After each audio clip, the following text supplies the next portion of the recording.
is the Big O Show.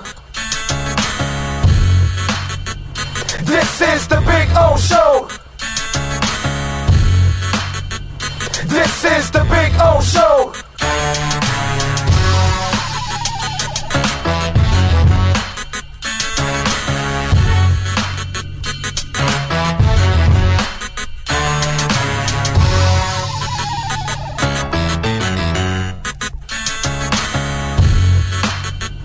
This is the Big O Show.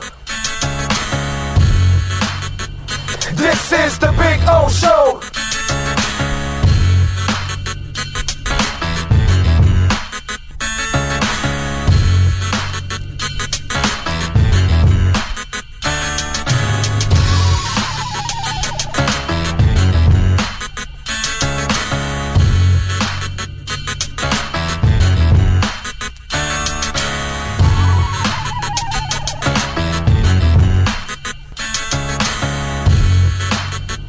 This is the Big O Show.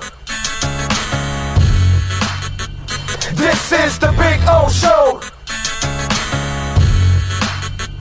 This is the Big O Show.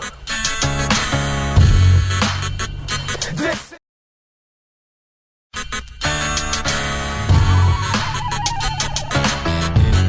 So here's the putting green. See? There you go. Got two flags. One is over there where Cutter's Edge Pro. It's not coming out now. Come on. Come on, wind. Give me a little wind. No, unfortunately. But there you go. And this one says Big O here. There you go. So there's my putting green. It's about, I would say about 25 feet, something like that. I get to practice, have a little fun. See? And then, of course, we got, the bunkers. Got to have the bunkers, man.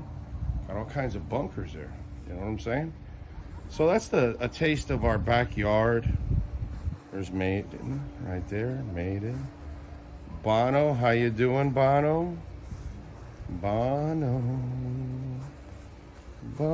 He's a Carolina dog, by the way.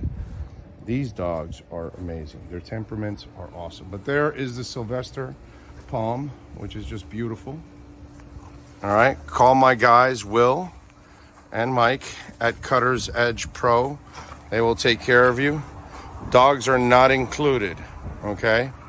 Can't include the dogs. Those are mine. But the exceptional work, oh, baby. Oh, baby. Yes. Make your home an oasis. CuttersEdgePro.com. Go to their Instagram page, by the way, so you can see a lot of the before and after work that they do. And it is exceptional, baby. This thing's been on here for about 9 months. No grass growing through it or anything like that. Right, Bono? Huh? Bono!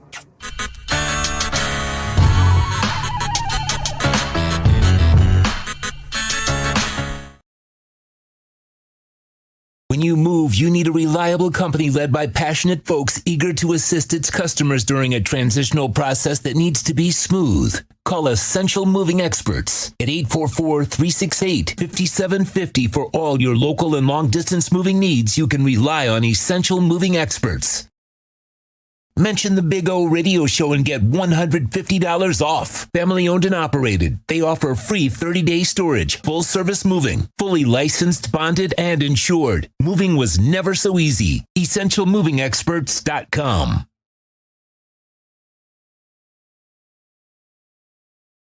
There's no need to drive around South Florida wasting valuable time looking for a new or certified pre-owned Acura. Go to the #1 volume sales dealership in the Southeast United States. Craig Zinn's Acura of Pembroke Pines. Purchase with pace and space in a dealership tailored to your needs. From home buying to providing that personal touch. Contact the 2020 Satisfaction Award winner Craig Zinn's Acura of Pembroke Pines. 888-776-5123. That's 888-776-5123. Or visit them at 15601 Pines Boulevard in Pembroke Pines. For over 16 years, EJDConstruction.com has provided South Florida residents quality craftsmanship, accurate project management, and exceptional service. That's why EJDConstruction.com is an A-rated member of Angie's List and the Better Business Bureau. When you're looking for the right custom home builder for additions or home remodeling, please call my friend Eric at 305-433-4843. That's 305-433-4843 for EJDConstruction.com. Oh, I think I know what this is. Houston, we have a package. Hello? No matter where you are, the Sloman Shield home security system guards your home. With next-gen perimeter protection, 24/7 monitoring, and interior motion sensing. And right now, get a free Sloman Shield security system and doorbell camera, all professionally installed, for free. Shield your world, the Sloman Shield. With more than 62 years of litigation experience handling insurance disputes, Welton Rayom is committed to resolving even the toughest insurance claims quickly. At Welton Rayom, they don't get paid unless you win. They handle complex personal injury claims caused by the fault of another in both state and federal courts. They handle auto, trucking, motorcycle, slip and fall, and bicycle accidents. Call 954-966-4646. That's 954-966-4646. Welton Rayom can help.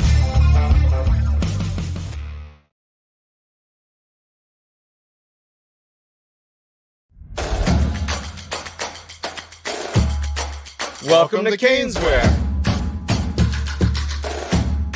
New store, new items, same great experience.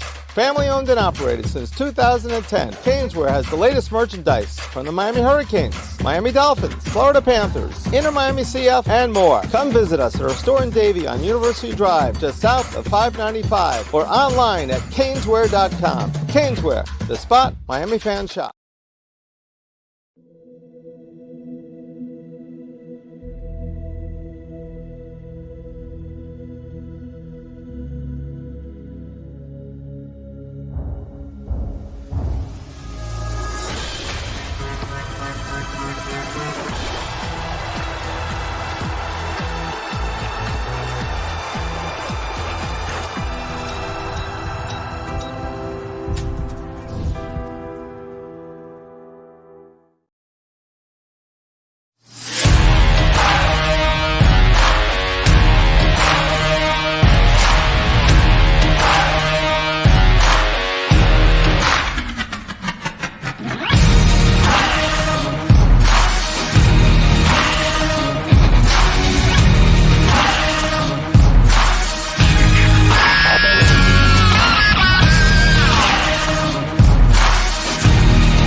Statements or beliefs expressed on the following program by the host, guests, or callers are not necessarily the opinions of FantasyXS.com, Media Group Inc., ownership, management, sponsors, or website.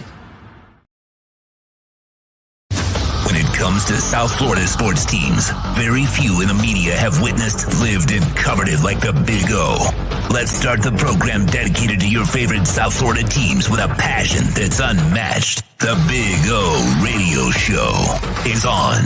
Here's the Big O. Alrighty, good afternoon, boys and girls. Welcome aboard to the show. We are live, baby, at Hialeah Park. Having some fun here in the afternoon. Hope you all are well out there. Man, we got a lot of things to talk about today on the show. Sean Stanley, the man, the myth, the legend, is, of course, driving the platform every single day for us. And he is by my side. Hope you all are doing well out there. And, of course, don't forget to smash the hell out of the like button. Get it going for us there. Today, we are in the second floor poker room. Okay? Next week, we'll be back down in the Flamingo Lounge. We'll be closer to that Mercedes they're giving away. You know, they gave away the Ford Bronco this past month. Now they're giving away a Mercedes. So, you know, Hialeah is always giving, and all you got to do is come on over here and play in the slot machines, and every time you play, you get an entry. So you might as well come on out here. The more you play, the more chances you have to win a brand new vehicle. This time it's a beautiful white Mercedes. Did you see it outside? Man, that thing has red leather inside. Ooh, doggy, I got to tell you, man. Sean would look good in that car. I'm just saying. I don't know about you, Sean, but I think you would look good in that Mercedes. I look good in everything. That's also true. That's also true. You can't argue with anyone that is right. When you're right, you're right. And he is definitely right about that. We got, obviously, a bunch of stuff to talk about. David Furones is going to join us, obviously, as the Dolphins get ready for the Commanders. Watch them go back to Redskins after I get used to saying Commanders. They're going to end up doing that to me. That's probably what's going to end up happening.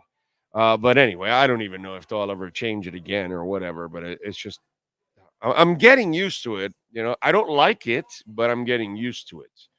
It is what it is. What can I tell you? You know, we got the Heat back in action tonight against the Pacers team that is playing very good basketball. It's going to be a hell of a game tonight for Miami to win. Panthers are in Montreal. We've got Thursday night football, the Hawks and the Cowboys. And by the way, congratulations to the women last night, beating number 21 Mississippi State. So that is absolutely awesome. The line hasn't changed. Dolphins are still favored by 9.5 over the Commanders. The over and under is 49.5. Miami is minus 470 on the money line. That's up from 455. And Commanders are now plus 360 from plus 350 on the money line. So that's also has changed. The line did open up at 9 points on Monday. So it's gone up to 9.5. So it seems like the money is coming in on the Miami Dolphins, and as well it should. You know, somebody was asking me yesterday on the chat board, what challenges do Washington presents? And I looked at it, because it's not really a real conversation. You know, if you want, you have other media members that can like talk it up and all that. You know what I mean? And if they want you, that's fine. You want to do that, that's fine. There's no challenge here. The only challenge is the Dolphins to themselves. That's it. Don't go in there playing stupid football and turning over the ball and penalties, and you just give a bad team all kinds of life. There's no reason the Washington Commanders should be anywhere on the field with the Miami Dolphins. They possess zero challenge. Okay?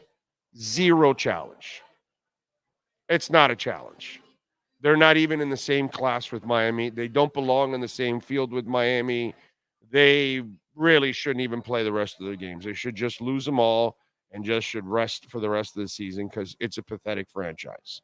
So hopefully the new ownership will turn this stuff around. But they traded away their pass rushers. They fired their defensive coordinator. It's a disaster there. It's not a challenge. The only challenge is Miami staying professional. That's their challenge. When you play these lesser teams, be professional. Don't be sloppy like you were with Carolina and you fall behind 14 points. You know what I mean?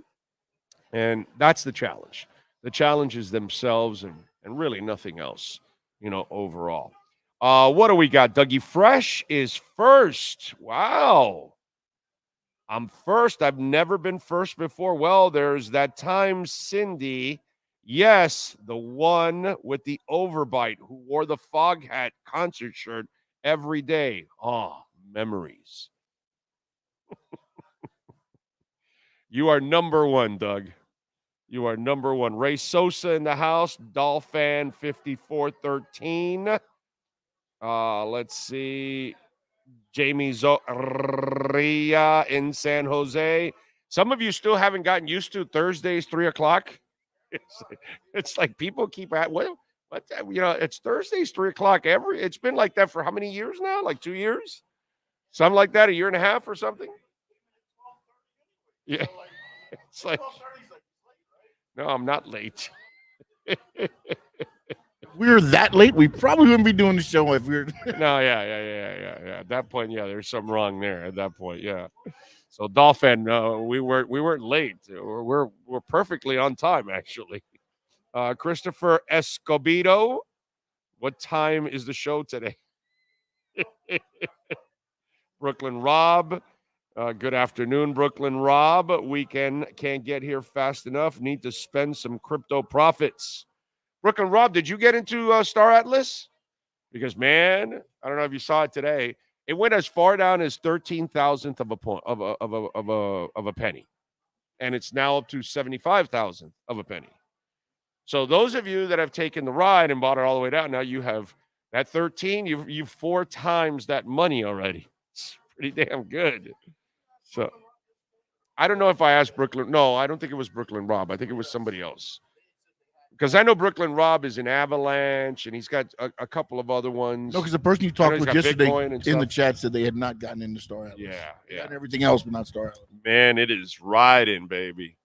It was a quiet day yesterday. Everything leveled off. And then this morning was another jack by Star Atlas getting into the 70s. That was good, man. It's about to get to a penny. I mean, it's crazy.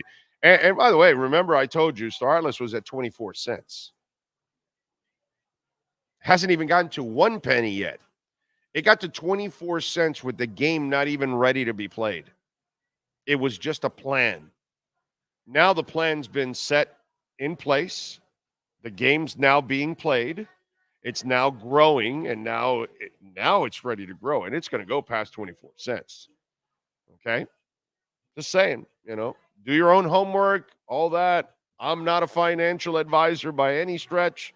Just a dude that loves crypto, but man, that is those of us that got in early and we bought that dip all the way down. We are enjoying some major freaking profits right now. Jay Gelfin is in the house. Surprised to see this pop open now instead of around 3 p.m. Oh no, that's no, but you're talking about when it gets posted first.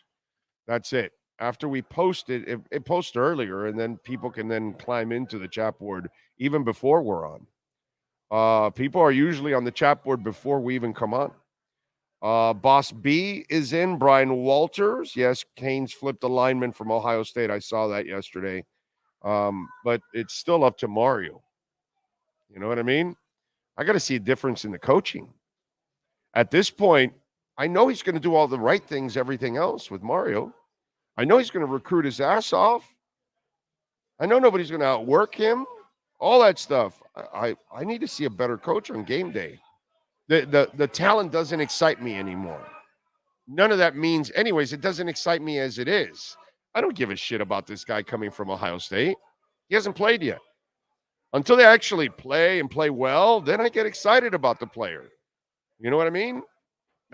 Hey, Cam Kitchens, damn, that's a badass mofo. That's how I get, yeah, exactly. That's how I get excited after I'm watching them play. Not because I hear, hey, Magic Betton is signing. That does nothing for me, dude. You know what I mean? Willie Williams, #1 prospect, means nothing to me whatsoever. It's gone on all throughout the history of time. I wait till they actually take the field. And in this case, it's not so much I wait to take the field. I also now, I got to see Mario. As somebody just told me, I got to see him. I got to see that in big moments, his sphincter isn't tightening up, which is a great line that someone just told me. Okay? So once Mario's sphincter isn't, tightening up anymore in them big moments, then I'm going to feel real good because I know he's going to do everything else right. Willie in Colombia, what's happening, baby? Appreciate you, my man. Ian from Brooklyn, Dougie Fresh. I was thinking about Jalen's Achilles injury and coinciding with Wacko Aron's return. Say it's not Rodgers' plant foot and why the faster recovery. He hasn't recovered. He hasn't played yet. You know what I mean? He's still just hopping around lightly and all that stuff. He has not come back yet. The Rodgers story is not real until he actually can really take the field and stay healthy for a couple of games and run around, and then we can prove that he can stay healthy.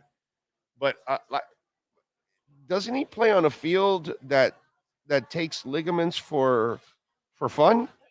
Oh, okay, all right. No, so and not only that, but he's gonna be running for his life with that offensive line, anyways.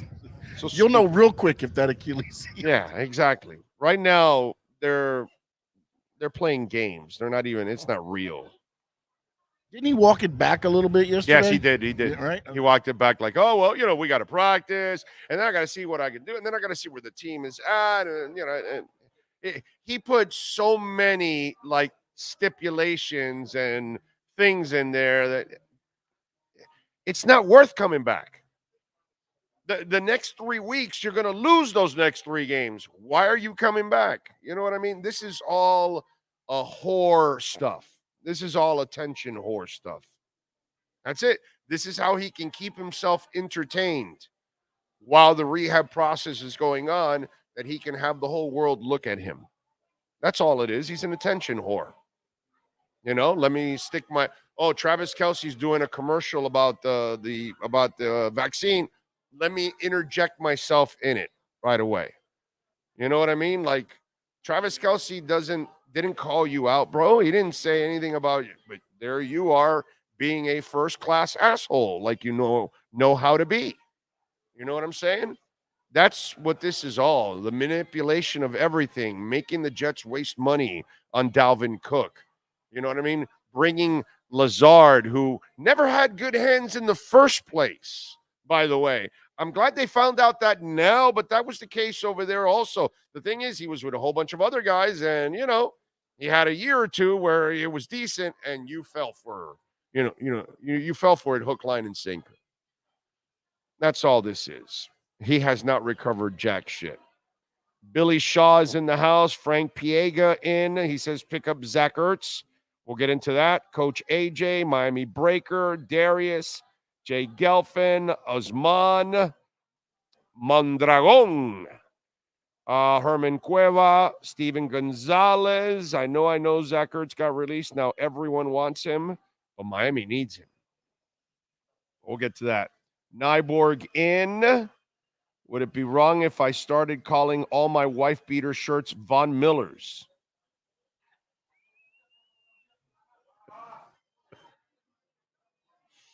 That Buffalo story just gets better and better, bro. I got to tell you. Johnny Garrow, get Ertz to help put us in the driver's seat. Joseph says, I just got off work. What's up, Big O? Are you loving life, bro? You know I'm loving life. I got Star Atlas kicking some ass. I got the Dolphins kicking some ass. I got the Panthers kicking some ass. I got the Heat playing well. I got UM basketball playing well. I got UM ladies basketball playing well. I got crypto riding. Inter Miami is sold out. It's sold out. Now they'll tell you about single game tickets coming up. We've got them 50 for each game. Yeah. The ones they couldn't make up sets for season tickets that were left over. It's kind of like when I would build a model and I'm done, and then I look over and there's like 46 pieces left over, and I'm like, well, wait a minute. I didn't really follow the instructions that way. That kind of shit. So, To be honest, they always send extra parts. Oh, that's what it is? So it wasn't that I was getting it wrong. They were okay. All right. Okay. I thought I was getting it all wrong. Yeah. John Padilla in, Lisa Rose, One-Eyed Jack, Lenny Pena, Gus 1388, American Hero. He'll probably clear waivers. You know why? A bad team is not going to claim him because he'll just retire. And the agent will tell him, don't claim us because we want to play for a contender. You're not a contender. So if you claim, you're only doing a dick move for a veteran player that has just been beat up his entire career, and he just wants one shot at a title, and he's ready to retire. And that's really what's going to end up happening if a bad team claims Ertz.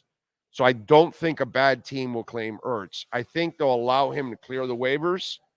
Isn't it like if he's a 10-year veteran, he wouldn't have gone through waivers, right? I think it's something like that. But I don't think he's a 10-year guy, or he's pretty close, I got to say. But I thought 10-year guys don't go through waivers. Now that I think about that. But either way, I don't think a bad team, if he's going through waivers, I don't think a bad team will claim him because they kind of know the situation. You know what I mean? And the bad team's not getting in the way of the good team because the good teams have a completely different agenda. So one doesn't hurt the other. You know what I'm saying? Remember, you can make a donation through Cash App or Venmo at Cash Big O Show. That is Cash Big O Show. And of course, we love our Bitcoin donations. Almost 20,000 subs, Big O. Let's get it in December. I hope so. It moves slow, but I appreciate all of you out there, man. Spread the word. What's that? He what? It says he had the contract through 2024 after signing a 3-year deal with Arizona in 2022. He likely won't see the end of that contract unless a team claims him off waivers. Oh, okay, because they have to pick up the 4th year. Yes, yeah. Yeah, and he's so injury prone, you don't want to do that. So, yeah, that's actually guarantees that nobody will pick him up because of the extra year. They're not going to want that salary, that burden, because then they have to pay for it. Yeah, especially a bad team, exactly. So and you need him to clear waivers so that way you get a 1-year, not even a 1-year contract, just whatever's left on the year, prorated. That's it. Gordon Shumway in. Brett Dodger is in. The biggest challenge with Washington is which name to use, Commanders or Redskins. I prefer the latter. We all do. And with that being said, K. Finn says, this trap Commanders game scares the hell out of me. Look at the track record all year. They've taken care of business against the bad teams.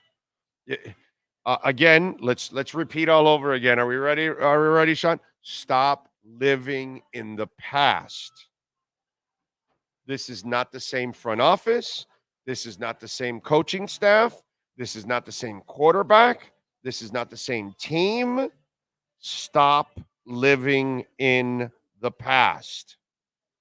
Okay? That's all I'm going to tell you. I keep telling you guys this, and I get it. You're so beaten up from all the crap that's gone on for decades. But this is not the case anymore. Brooklyn says, I did not get Star Atlas portfolio. Heavy Avalanche and Bitcoin will get some Atlas this weekend. You should. Because it was at 24 cents. We haven't gotten to 1 cent yet. And I think it's going to blow up. So if it gets to 5 pennies at this point, you'll 5x your money. You know what I mean? Because it's at 3/4 of a penny. And by the way, Brooklyn Rob, the best way to do it is go to Exodus, right? And what you do is you use crypto.com or whatever service you use to buy Solana, then transfer Solana over to Exodus, and then swap Solana for Star Atlas. You have to use Solana because Star Atlas is on the Solana blockchain. Okay? So you buy Solana and swap it for Star Atlas is what you do. But you buy it whatever service you use, and then transfer it over to Exodus. You can buy it directly at Exodus, the Solana. You can compare it from where you're at and Exodus, but Exodus charges a little bit more. So that's why I tell you to buy it somewhere else and then transfer it, because it'll still be cheaper than even buying it on Exodus, because their service fees are a little high on Exodus. In fact, very high. I love the app. I love storage and everything that it does. The only thing I don't do on Exodus is buy crypto because they charge you too much. So I usually buy it on Crow and then transfer it over, or Binance or Kraken, or some of the different places that I have accounts. Used to do it on OKCoin before they lost their American Bank. Gus 1388, thank you for the love on the super chat, my man. Where's Omar? Where's Marcel? Come on, dude, you watch this enough. You know what's going on. Oh, that's old, bro. Omar got a job with QAM, and if you're on this platform, you're exclusive. And since he could have stayed with us at the same time, but I did not want to do that because I'd rather have it exclusive.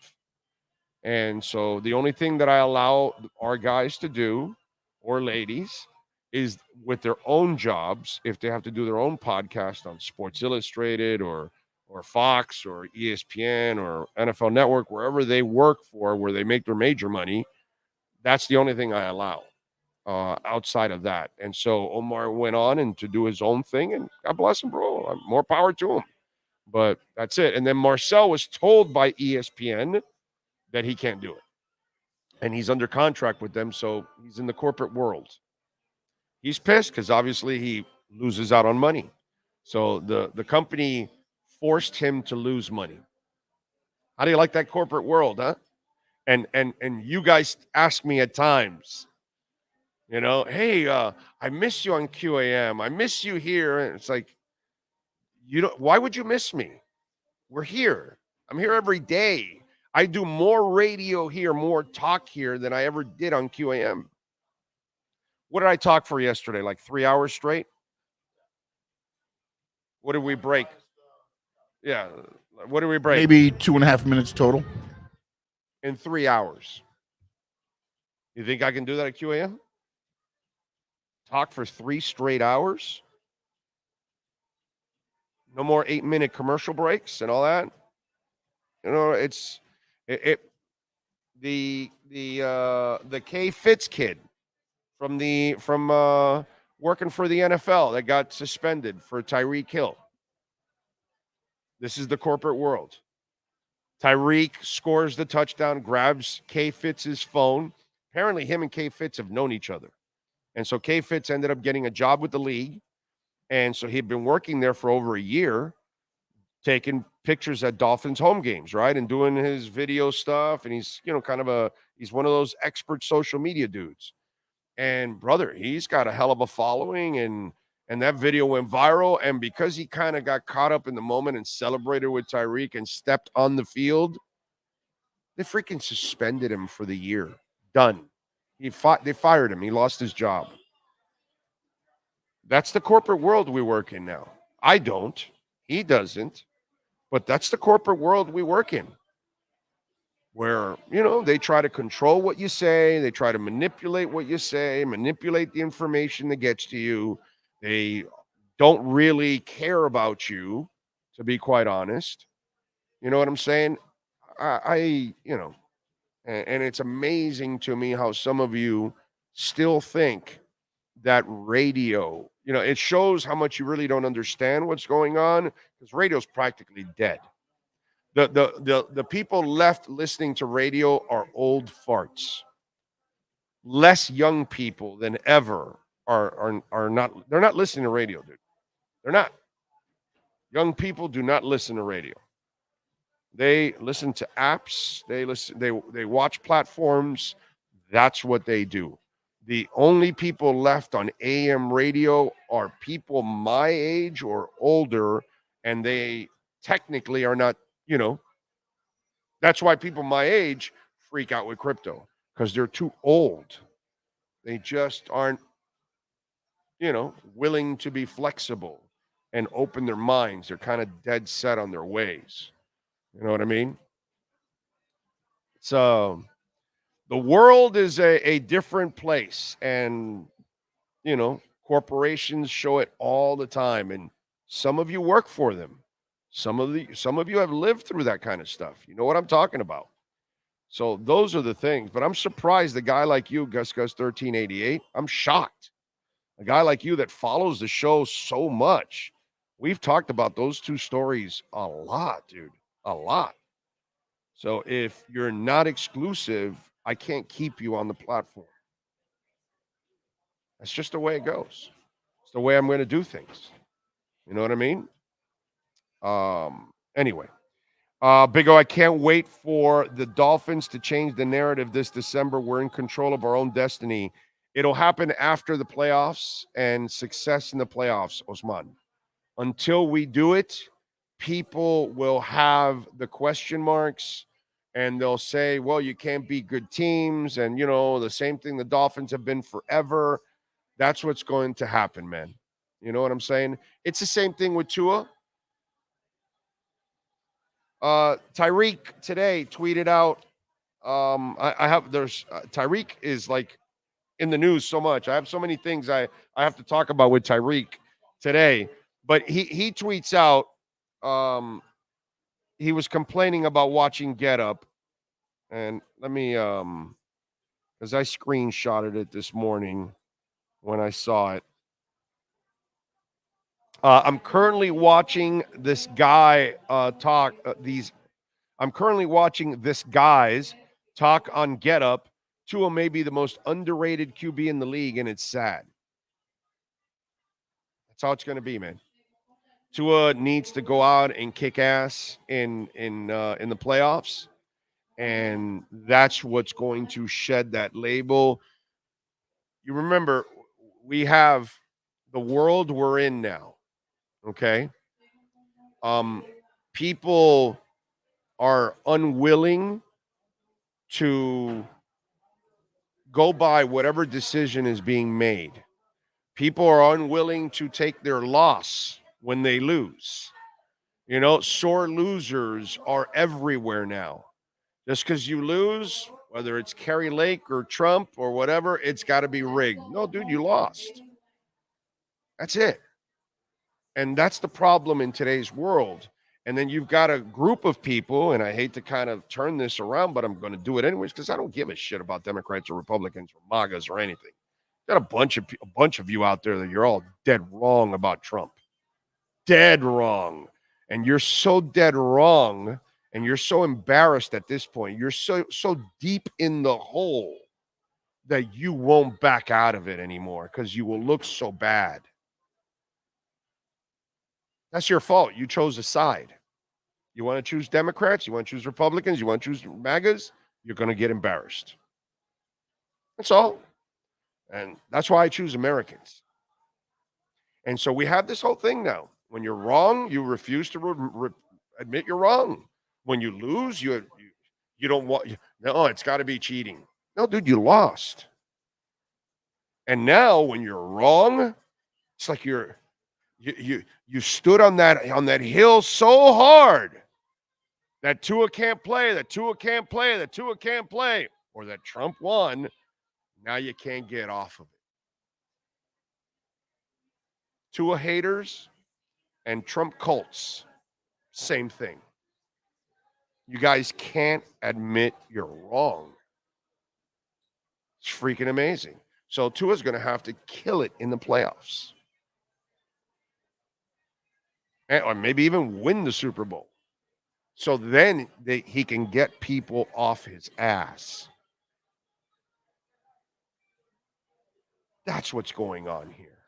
Because that's the theme of our society nowadays.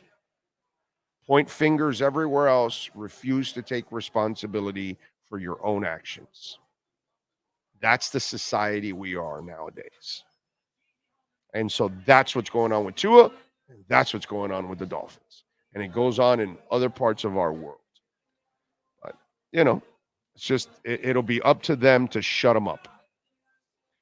Gus Guster, I was kidding or just being an ass. Oh, you asshole.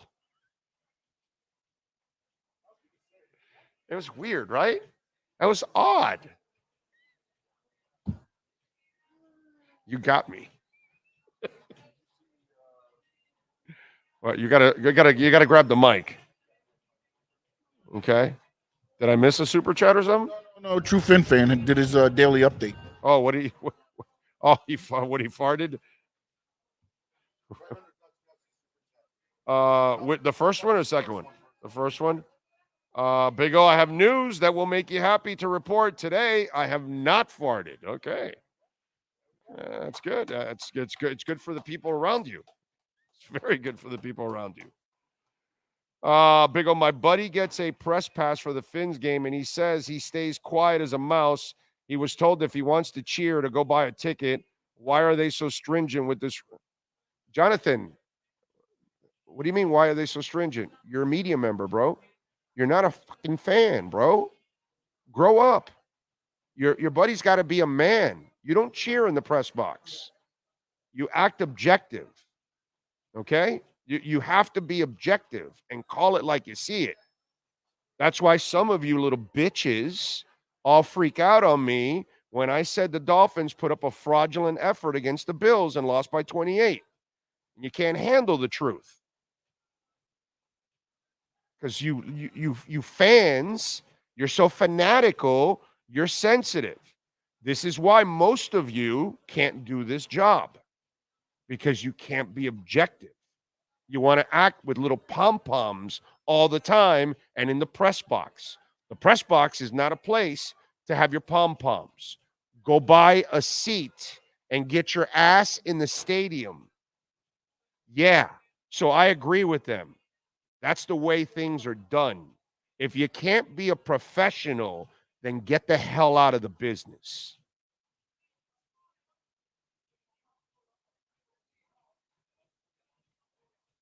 Anyway, I don't think that was the response he was expecting. Our world today is everybody gets a trophy placed, no one ever loses. Amen.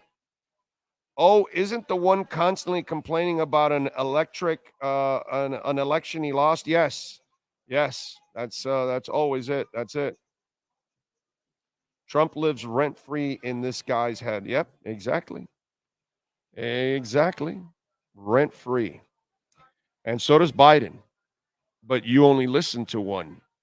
Because what? You're a little Trump bitch. And on. You're a little Trump bitch. That's all you hear, bro. Because I slam Biden all the time. All the time. DeSantis, Newsom, Warren, but you're a little Trump bitch. That's the problem, bro. You little Trump bitches are emotional little bitches. That's all, bro. That's the problem. Anon. You're a little Trump coward, bro. That's all. Like most of you, you're just a bunch of mouths. That's all. It's all good, bro. Don't worry about it. But I love slamming you. So it's all good. Anybody that wants to ride Biden or Trump or AOC or Warren or bring it on, baby. I'm going to love to slam your ass. Oh, I'm going to love to slam your ass. It's going to be beautiful, Anon. Beautiful. You little Trump bitch. Anyway, Star Atlas to the moon. You know, John Rouse, you got in, huh? You told me you were going to get in at Caneswear, right? Like 2 months ago, a month and a half ago, we were there. And he goes, I got to get in before it blows up. And you got in right before it.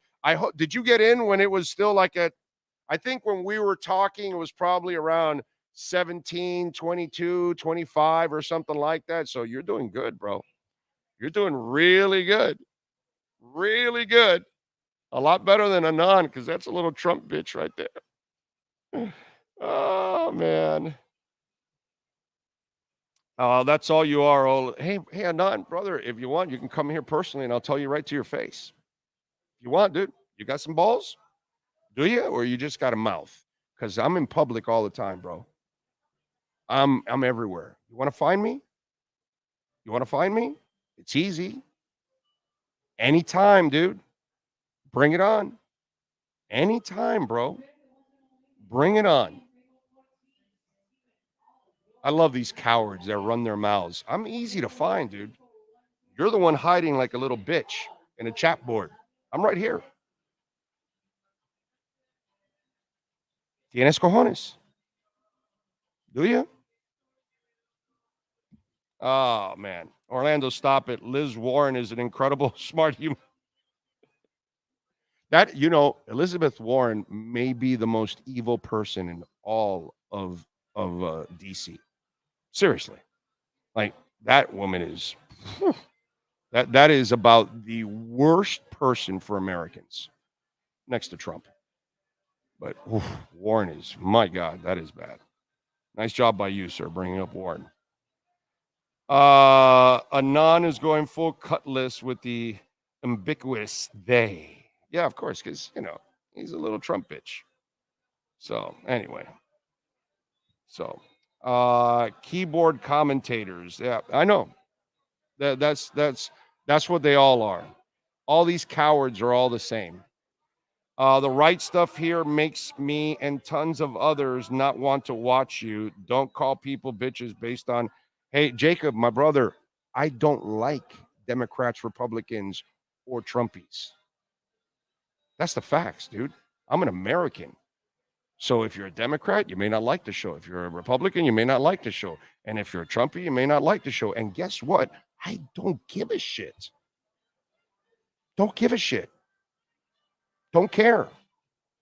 Never have, never will, dude. Okay? So I'm sorry if your feelings are hurt. Too bad. Too bad. I'm for Americans. And I'll tell you why you're wrong as a Democrat, you're wrong as a Republican, and you're wrong as a MAGA. I'll tell you every single time why you're wrong on all three. You can't handle it. Too bad, dude. Sorry, I don't choose sides.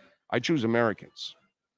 It's my that's my right, and that's what I do on this show. So I don't pick on one. The only problem is that if you're a Democrat, you only hear that, and if you're a Republican, you only hear that, and if you're a MAGA, you only hear that. But I'll tell you exactly what's wrong with all of them and why they keep screwing all of us. But you can't handle that. I can't help you, dude. I can't help you, bro. I can't help if you don't see what's wrong with your own parties. Sorry. So, Big O supports Americans like Henry Clay. I support Americans like Rosendo. I support Americans like Green Lion, like Troy Ortiz. I support Americans like even Anon, who's a little Trump bitch. Hawk Loon, Alexis Palenzuela, Patton Asheville. That's who I'm looking out for. Sean Stanley. Everybody here at Hialeah Park. I'm not looking out for any of your little political craps that you got going on and you suckers that fall in for all that stuff. So, there you go.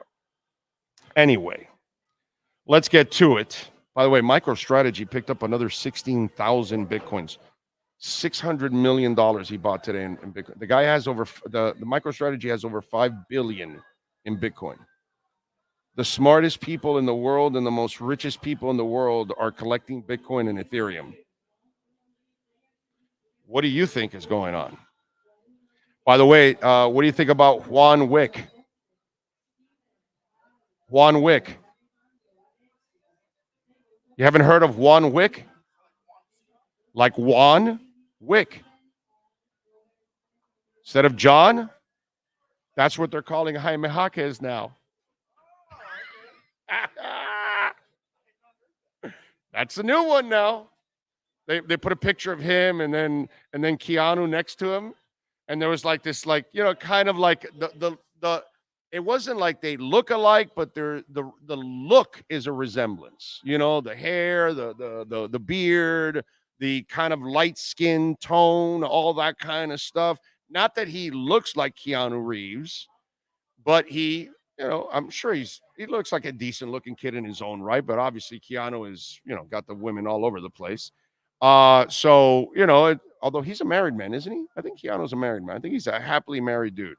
He's a really likable guy. So now they're calling him Juan Wick, which is just absolutely fantastic. It's so beautiful. Juan Wick. Heat are favored by 2 tonight against the Pacers. The over and under is 238. Anyway, Tyreek, we talked about the complaining on Get Up, right? About Tua and what Tua's going to have to do in order to get the credit that he deserves, right? The other thing that's developing now with Tyreek, and I don't, look, man, like the media has to kind of have a twist to things in order to sell papers, in order to get clicks and views and all that kind of stuff. And so Tyreek ends up sending out a comment about, Miami, the team that he's on. He was on an interview, and I'm paraphrasing for you. And he basically said, hey, this team that I'm on right now is better than the Kansas City team that won the Super Bowl that I was with. So now you've got people getting all bent out once again. Okay, so do you want him to get here and badmouth his quarterback? Okay, so he comes here and he's playing with his quarterback and practicing, and he says he's the most accurate passer I've ever been around. Well, after watching him for the last couple of years, wouldn't you say he's one of the most accurate passers in the league? So he wasn't really lying about that. He never said that he was a better quarterback than Mahomes. Never said that. He said the accuracy, right? And then people jammed on him because of the whole Tua thing also, right? So now he likes his team. He thinks it's better than the one in Kansas City. Is it true? I don't know. Maybe he doesn't really feel that way. Maybe he just wants to be positive about his teammates. What's he supposed to do? To me, this wasn't really news, but the only reason I'm talking about it, it's because we have so many idiots out there that now want to slam Tyreek for saying that. And so what do you expect him to say? Well, we're pretty good, but we're not as good as the team that I won with Kansas City. So then you're basically telling everybody and the Dolphin fan base, we're not good enough to win a title. Is that what you want him to say? Or maybe he does feel they're better than Kansas. I think this Dolphin team is an excellent team. I don't like the Phillips loss, but I think they have enough to get by on that. But overall, when you get some of the guys back, I think this team has everything to win a title. So I feel like Tyreek, and I felt about Tua before Tyreek, I thought Tua was going to be a stud. Before even Tyreek got here, I'm the nutbag calling him Joe Montana under flow. Not now when he's in the MVP race. That's obvious when people say it. Then. So I knew and felt that this kid is going to be a great player. His only bugaboo is his injuries. That's it. But what is Tyreek supposed to say? And I get it. All these stupid shows, they've got to have negativity in order to get clicks and views and get people mad and get people like me to talk about that kind of stuff. You know what I'm saying? But that's the part that I just don't get, dude. This is common sense what he did. It's professionalism what he did. He cares about his teammates. He wants to win with his teammates. Obviously, he made a decision to come here. He believes in the quarterback. He believes in the coach, all that stuff. How's he not supposed to be positive?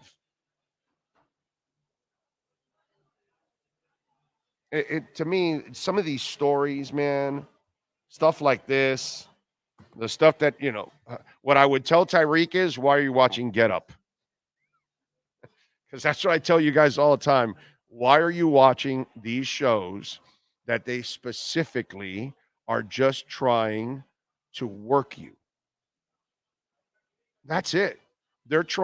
They sit there, the producers, they're the ones that come up with all these topics, and they come up, because producers are the ones that pretty much carry all these shows with, the production, the topics, everything to talk about, and then the talent goes off of that. They give them everything. The talent doesn't really put it together. Usually the producers do. A lot of talk shows are that way too, that the producer will do all the work in putting the show together and the notes and the guests and all that. I don't do that personally. I control all of that because I don't believe that the producer should be doing all of that, because then you're not going to be a really good talk show host. I think if you do your own homework and you kind of study it all. How about you? Don't you spend like 100% of the stories that you tell me, hey, did you hear about this? Did you hear about that? How many do I know? Like 90 something, right? Right. Is that normal for hosts when you work with them? No. They might know a couple of the big stories, and that's because I literally work at it. I literally all day long, I am collecting news and stories and angles for the next day. Because, you just can't sit here and talk for 3 hours and, let me take 5 minutes to prepare. That's not going to happen, man. That's not going to happen. So I got to consume entertainment news and music news and politics and financing and sports and every different sport and all of that. And then I put it all in here and take some notes and then we go. I mean, to me, that's our problem. Now, they sit there and all they want to do is come up with negative things to get at you. To get at you. It's all they do, bro. It's all they do, man. It's a shame. Let's see. I don't waste my time watching Skip Baseless or Colin Cowturd. They're just clout chasers. Exactly. That's it. I have a friend that is a Cowboys fan. He always bets against the boys when they play great teams and always wins because Dak always loses. Yeah, Dak that's the one threshold. No matter what he does right now, it means nothing. Unfortunately for Dak. And that's where but this is years now of failure and big moments for Dak. Dak is Tony Romo part 2. He puts up the stats. He puts up the yards. They win games. Now you put him in a big moment, he chokes. And he has to prove that. Yeah. That knock on Dak is legitimate, dude. It's absolutely and completely legitimate. He has to earn the right for us to call him a clutch winner. And he has not been clutch, unfortunately. So yeah, that's where he's at. Big O, will you be betting this week? And is Miami a 9-point good bet? I probably won't take the opening line, Chris. What I'll do is I'll wait for the live and hope that the Commanders get the ball and drive down the field and score a field goal or a touchdown in the first drive or something. Not that I want the Dolphins to lose, but I want the number to go down a little bit. And if they do that, it'll go down to 7, 6, 5, and then I'll jump on it. And then I'll do that. It's probably what I'll do. I think they should win easily by 14 points. Easily by 14 points. But I like playing the live line and waiting and seeing what happens. That's what I'm going to do because I'm going to hope that I get a little bit more of a bargain for my buck. Danny Shoop, that's exactly right. The world does thrive on negativity, and nothing seems interesting unless there's a bunch of negative attached to it and somebody saying something nasty about somebody else. So, yes, that's how it is. That's how it is, dude. Oh, in your years of collecting music, which was your biggest collection? Records, tapes? No, CDs. It's not even close. I got thousands. Yeah. I got somewhere in the neighborhood of 3,000 CDs. My records are probably, I don't have that many. I probably have maybe 300 records. I still have tapes, and I have probably 100 tapes. Something like that. No 8 tracks. But I still have cassettes. I have them in a box, storage. And I got all the albums too, storage and all that stuff. Yeah. I got a bunch of that stuff. Yep. I probably could go to the storage and take out all those albums and make a little money off them. What else do we have here? Green Lion, the Heat has to have Butler and Bam playing tonight to feel good about the bet. Hero is useless at this point. Well, he's injured right now, so yeah. Darryl says, with all the crying from the Niners this offseason, Philly will be ready for sure. Yeah. We'll soon find out what happens with Zach Ertz, if it will be Philadelphia. I think it'll be Philadelphia because it makes sense that he goes back to Philly. But, man, I'm hoping that Chris Greer can do a little something. Can you look up put Zach Ertz agent and see if that name comes up? I want to know who it is because maybe that person has Dolphin players. And if Greer, McKenzie, or Allen have a good relationship with that agent, maybe. But, I mean, if Ertz wants to go to Philly, you can't do anything about it. You know what I mean? It is what it is. BaptistHealth.net/ortho, folks. the official sports medicine provider for the Miami Heat, Miami Dolphins, Florida Panthers, Inter Miami, CF, FIU, FAU, Orange Bowl, Miami-Dade County Public Schools, Miami Open Tennis, Miami Marathon, half marathons. Yes, Baptist Health. Orthopedic Care has locations from Monroe to Palm Beach County. We talk about it all the time. I'm at the Kendall location all the time on 89 Kendall Drive, whether it's me, my wife, my daughter. We've been there many, many times, from birth to stents in my heart to a colonoscopy. And folks, if you're dealing with an injury right now, please go to baptisthealth.net/ortho and make an appointment. If you're out in Boynton Beach, we've got a location for you. In Boca, we've got a location for you. We got Mariners Hospital in Tavernier Key. We got Fisherman's Hospital in Marathon Key. We've got Homestead location at 975 Baptist Way. Got the Miami Cancer Institute, the South Miami Hospital on 62nd and 73rd. Telling you folks, locations everywhere. And the Alzigari family will swear by baptisthealth.net/ortho. Yes, sir. I got somebody else to throw in the Ertz ring. Oh, yes. What? The Jacksonville Jaguars. Doug Peterson was his coach. Oh, yeah. And Press Taylor was the offensive coordinator for him. And he's good friends with Christian Kirk. Ooh. And he told Christian Kirk if he wasn't going to return to Arizona, he should go play in Jacksonville because of Doug Peterson. Okay. All right. You didn't find the agent? Okay. I found that. Yeah, you got that. That was good. So we added to it. So Jacksonville, Philadelphia. I don't think Baltimore.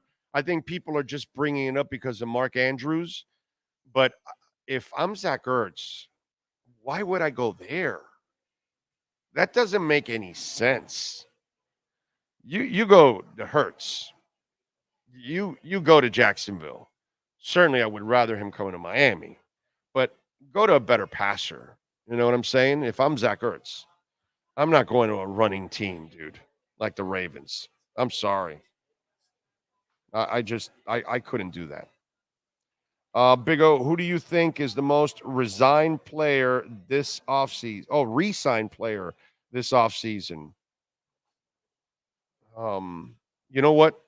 I can't answer that because it's too hypothetical. I don't know where I'm at the end of the year. How did the season end? Is everybody healthy? Did somebody blow out a knee that I said should have been signed? You know what I'm saying? So that's the kind of stuff we have to talk about when the season's over, and then we know who's standing and who's not. Jaylen Phillips is a great example. I told you guys right from the get-go, after it happened, this changed the dynamics of him in free agency and the draft. I mean, the contract. It's no longer he's working on a long-term major deal anymore now, because now he's going to be a year removed from this injury. So it'll be around this time next year that he's coming back. And he may never be himself next year. It may take him the rest of that season in the offseason, and in 2025, he can be himself. So right now, Jaylen Phillips, we've gone from long-term deal to now you're only tagging him just to see if he can come back in that fifth year and be the player you thought he could be, because he never got to finish and be the player you wanted him to be in the first place. He flashed, but he never completed the job. So it leaves everything in doubt. So right now, I can't tell you that, until I know what happens at the end of the season and who's healthy and who's not. And I hate to put it that way, but Jaylen Phillips gives me the exact example of why we have to wait till the end of the season, and then we'll find out, because one of the guys that I tell you now might be a priority, and then he completely destroys his knee, and 2 months from now I'll tell you, yeah, no, he's not as much a priority now. I'd rather have this guy instead. It changes. Yes, sir. I don't know if I'm going to say his name right. Steve Sarek. Okay. Sarek Sports Management. Okay. All right. I don't know if he has anybody else in the Dolphins. That's the only thing. So, but then again, it doesn't mean that they haven't dealt with him in the past and they have a relationship with. Again, it all depends on what Ertz wants. If Ertz wants to go to one specific place, The agent's just going to accommodate him. That's what his job is. Big O, is the Miami Dolphins really ranked? I think they're up there. Yeah, I think they're in the top 10 now. Yes. Man, it's a hell of a team. They just got to put it together in those key moments. And the part that I keep telling everybody, okay, I was disgusted with the Buffalo loss.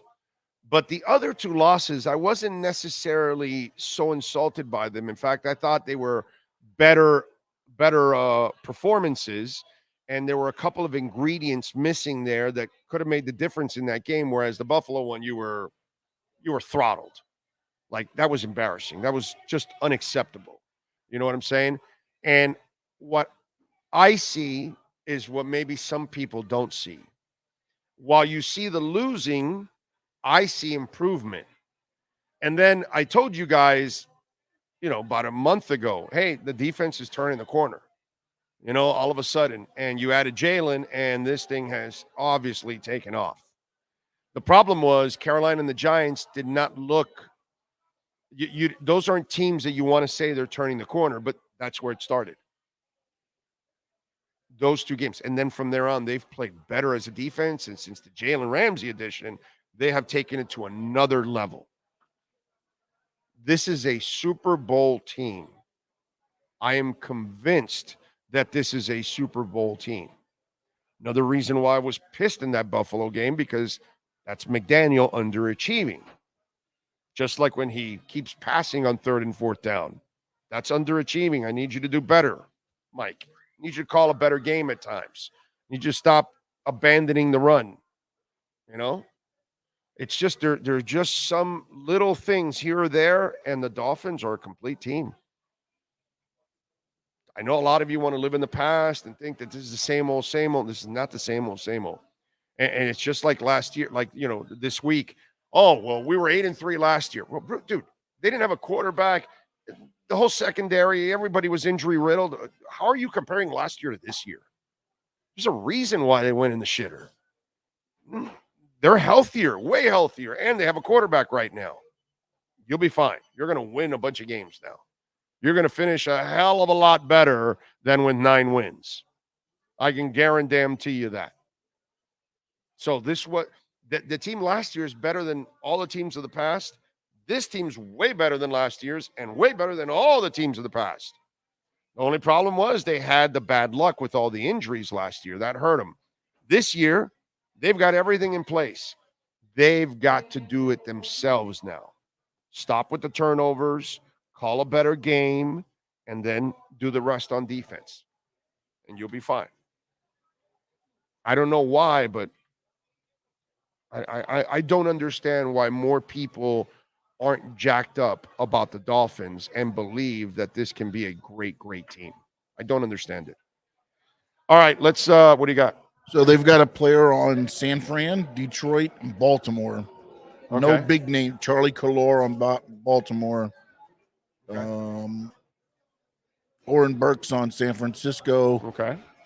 And Derek Barnes on Detroit. Those are the players that they on contenders is what I went for. So okay. All right. Give me 2 minutes, and David Furones should be joining us on the other side here. Hour number 2 from Hialeah Park, right here on the Big O Radio Show.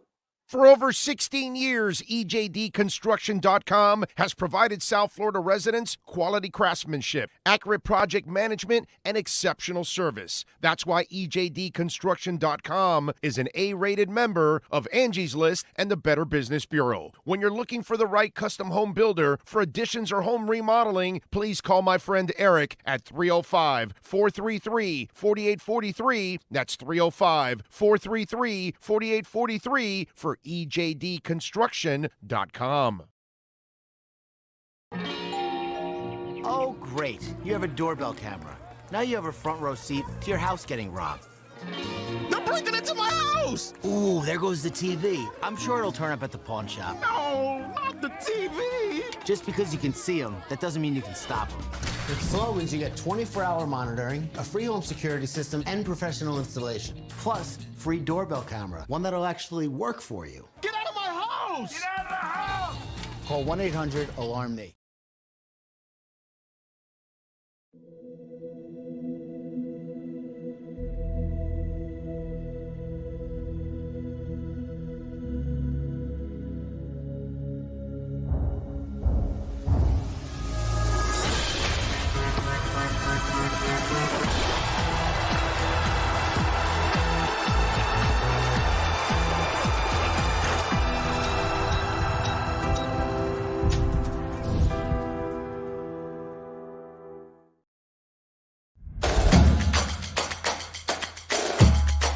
Welcome to Caneswear. New store, new items, same great experience. Family owned and operated since 2010, Caneswear has the latest merchandise from the Miami Hurricanes, Miami Dolphins, Florida Panthers, Inter Miami CF, and more. Come visit us at our store in Davie on University Drive, just south of 595, or online at caneswear.com. Caneswear, the spot Miami fans shop.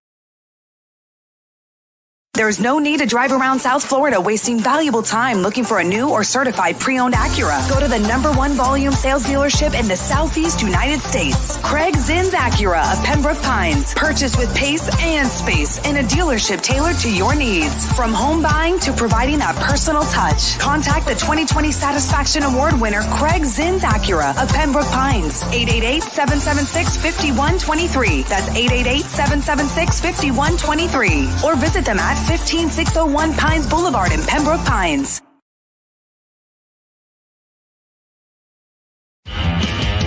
Welton Rayom has more than 62 years of litigation experience handling insurance disputes. They're committed to resolving even the toughest insurance claims quickly. Call them for a free consultation. 954-966-4646. At Welton Rayom, they don't get paid unless you win. Property damage claims to your home, business, or condo as a result of a hurricane. Welton Rayom can help. Water, mold, fire, smoke damage, Welton Rayom can help. Call 954-966-4646. The viewpoint, statements, or beliefs expressed on the following program by the host, guests, or callers are not necessarily the opinions of FantasyXS.com, Media Group Inc., ownership, management, sponsors, or website. When it comes to South Florida sports teams, very few in the media have witnessed, lived, and covered it like the Big O. Let's start the program dedicated to your favorite South Florida teams with a passion that's unmatched. The Big O Radio Show is on. Here's the Big O. Welcome back, folks. Ready to go, locked and loaded from Hialeah Park. Hopefully we'll get David Furones in a few minutes here, and we'll have some fun with David. Let's get to our 3A Graphics sports calendar, why don't we? And we start off with tonight. Yes, sir. 7:40 Pacers at the Heat. Heat favored by 2, over and unders 238. Pacers plus 110, Heat minus 130 on the money line. 7:08, they dropped the puck in Montreal. Panthers favored by 1.5 goals on the road. Montreal over and under is 6.5 goals. Montreal's plus 185 on the money line. The Panthers are minus 225. Tonight, a little Thursday night football. The Seahawks visiting the Cowboys. The Cowboys are favored by 9. The over and under is 47.5. Seahawks plus 350. Cowboys minus 455. Dallas 8-3. Seahawks 6-5. I don't know how their offensive line holds up against the Cowboys tonight. They have one good lineman, and the rest are just guys, bro. Not impressed with the Seahawks. And I think Gino, he's done as well as he could, and I give him credit. By the way, UM women last night, congratulations to them. They took down number 21 Mississippi State, 74-68. The Lady Canes are 6-0 on the season. And I believe this is like their first ranked opponent on the road that isn't ACC in like forever. I don't know how long it's been, but it's been a long time since they've won against a ranked opponent on the road. And then the Dolphins continue their preparations against the Commanders. Dolphins are favored by 9.5. The over and under is 49.5. Miami is minus 470 on the money line. The Commanders are plus 360. Call our friends at 3A Graphics Sports Calendar, 980 West 22nd Street in Hialeah. Call my guy, Alan Blanco. They know how to do it all, man. Shirts, hats, you name it, whatever you want to do, pens, calendars, custom printing, and embroidery. They will get it done for you. 786-618-1443. Let's talk a little football. Let's get to our Welt and Rayom Miami Dolphins report. All rise, football fans, as the Welt and Rayom Miami Dolphins report with David Veronis is in session. Welton Rayom has more than 62 years of litigation experience handling insurance disputes. They are committed to resolving even the toughest insurance claims quickly. Call them for a free consultation. 954-966-4646. Here's Miami Dolphins insider David Veronis. There he is. There he is. Oh, and by the way, for Richard Hernandez, he says he rants about radio and yet calls the show Big O Radio Show. Just saying. When you're in the car listening to it through the radio, isn't it a radio that you're listening to? Right? And when you listen to a radio station in an app, it's not really a radio anymore. But you want to just deal with semantics, right? You just want to try to be a smart ass, Richard. Some of you, you know, I could tell Richard Hernandez is one of those guys that really enjoys playing with himself. All right. How you doing, my man? You doing good, David? Yeah, I'm staying off that last one, but I'm doing well over here. Oh, it's all good. It's all good. Yeah. We're not the show. If you have sensitivity issues, we're not the show for you. Okay? That's why we love you, Big O. Yeah, exactly. I'm not here to cater to some of you emotional cripples out there. Jesus Christ, some of you, man. It's really sad. But anyway, what do you think about Zach Ertz? Any shot? Because I get the Philly stuff, and now Jacksonville is another one that makes a lot of sense because of Peterson and his offensive coordinator is there too. So that was there with him at Philly. But I would love him here, dude. That would be – it's a no-brainer, no gamble. The money's going to be crap because it's going to be a veteran minimum contract, and you're only renting him for the rest of the year. Is there any shot, or just we're just spitting in the wind, as they say? Yeah, but every time we do with this team, the Dolphins do sort of incorporate themselves into the mix for all the different whatever top move that is out there. It seems like Chris Greer, this Dolphin staff, a lot of times they don't complicate things. It's like the obvious move that's there. If it's a Tyreek Hill, there's an opportunity to get him. Don't overthink it. Just go for it. If it's Teron Armstead, he's a top left tackle in free agency one offseason, and the Dolphins need a tackle, then yeah, just don't overthink it. Go after him. Bradley Chubb at last year's trade deadline. So sometimes, yeah, this front office does go and make that obvious move that, hey, it would be a slam dunk. This offense needs a tight end, and Zach Ertz is there. He wants to go to a contender. It seems like it lines up. Now then you have to just work out the schematics. You know, the fit, would it be right here? You got to be a blocking tight end first. So Zach Ertz, yeah, can he? And then obviously pass catching, he's done that plenty in his career. So he would provide a boost in production there. So I got to tell you something. I don't think the requirement of being an elite blocker right now, or a really good blocker, I don't think that's a requirement at this point in time in the middle of a season where you need a playmaker at that spot. So I think that if I don't know where Zach is as a blocker at this point in his career, because he is a little worn down now and he's had a lot of injuries in his career. So I don't know how good of a blocker he is because I don't watch him all the time. So I'd be lying if I told you. But I'm just saying, if he's not that good, something tells me that for the fill-in purposes of this year, I don't think that's going to be necessarily a requirement. I'm just saying. Yeah, I hear. And it's a matter of, okay, will they then use him similar to Mike Gesicki before that? Then, will they be able to incorporate Zach Ertz into the offense? Oh, he's better than Gesicki blocking. That I can tell you. Even that's a different, yeah.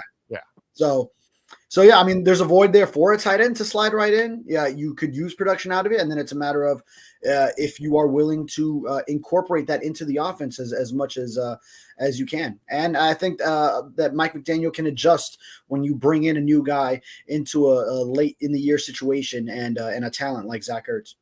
All right, so I know in the media sometimes the negativity is used as a nice weapon to stir shit up and to get views and clicks and all that kind of stuff. But sometimes we get a little ridiculous in the media. And so Tyreek Hill's comments and talking about how he feels this Dolphins team is better than the one that he was with KC that won the title. I'm wondering, what do you expect him to say? Like, why are people even jamming on Tyreek at this point for that? What's he supposed to say, dude? He's supposed to feel good about his team. He's supposed to talk up his team. And by the way, he talked up Tua with the accuracy stuff. Yes. And in the end, he was 1,000% right. He is incredibly accurate. He might be more accurate than Mahomes. He might be the most accurate quarterback in the NFL. It's something that it can be a discussion when it comes to Tua. You can't argue that he's the best quarterback in the NFL. That's not in the argument right now, but you could actually make the argument that he is the most accurate quarterback or one of the most accurate quarterbacks in the NFL. So if Tyreek wasn't lying about that, why not at least either give him the benefit of the doubt or understand that what's he supposed to do? He's supposed to talk up his team. So why take the negative approach to this? I don't understand that stuff, dude. Explain.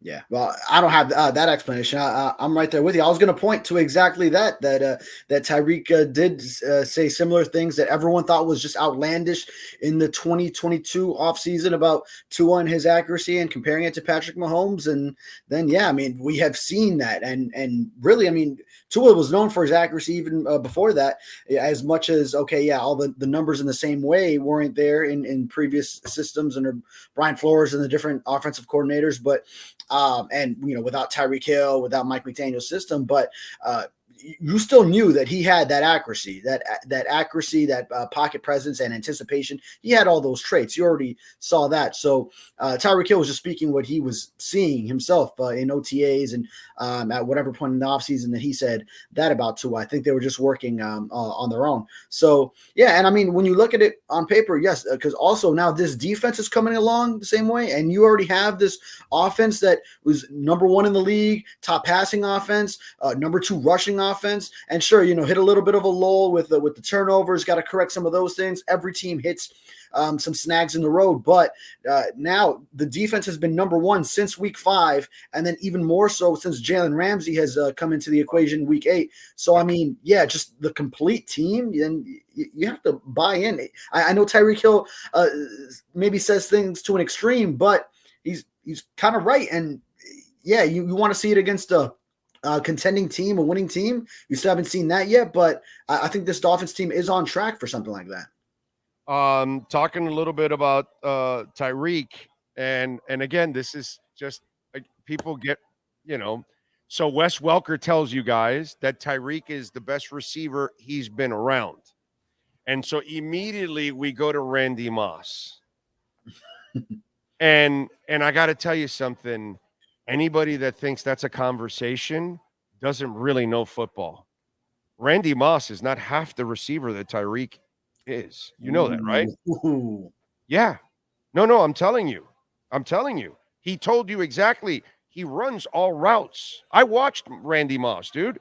If the ball wasn't coming to him, he didn't run the route. He was as unprofessional as there was that with him. Yeah. Yeah, you goddamn right that was there with him. And if Tyreek is selling the route even when he's not catching the ball, that's incredibly important. You asked Tua yesterday, day before, whatever it was when he talked, not you, I don't know who the hell it was, but there was a question about Waddle. What did he end up talking about Waddle? He ended up talking about what? His blocking, right? Yeah. Right? And so it shows you that there's more to receiving than just running downfield and out jumping everybody. We know Randy Moss could do that. He was fantastic at that. Randy Moss was not going to go across the middle of the field in traffic and take hits. Go see if you see a bunch of those highlights of Randy Moss catching balls in the middle of the field and taking hits. That wasn't his thing. He wasn't going to do that. See, you immediately, when I said that, you went, oh, because you really didn't watch his entire career the way, the way a receiver should play the game. He was an incredible freak. But what I get pissed off at is when people try to put him in the same sentence as Jerry Rice. And Tyreek is way better of a football player than Randy Moss. Randy Moss was an exceptional downfield wide receiver, a freak of a talent. But when it came to playing the position completely the right way, Randy Moss wasn't going to be blocking for you. He wasn't going to be catching stuff in the middle of the field in traffic. He wasn't going to be doing any of that kind of shit for you, dude. That wasn't his game. And if the ball wasn't coming his way, 80% of the time he wouldn't even run a route. He would jog. There are highlights or lowlights of him doing this, all over the place. So these are the things that the media likes to then grab at it but they don't look at all the facts. And that's the part that I get pissed off at. And when Wes Welker says Tyreek's a much better, that's because Wes Welker understands the position and he understands, one of the things we talked about with, what's the name of the fast kid that they signed, the one with the dread? What's his name? No, not Claypool. Not Anthony Schwartz. No, the other kid that they just cut him and brought him back and activated him this past week. The Chosen. Right. My knock, everybody was freaking out with Chosen. What was my knock with Chosen? He's not a football player. He does one thing. He's not really going across the middle. He's not doing any of that kind of stuff.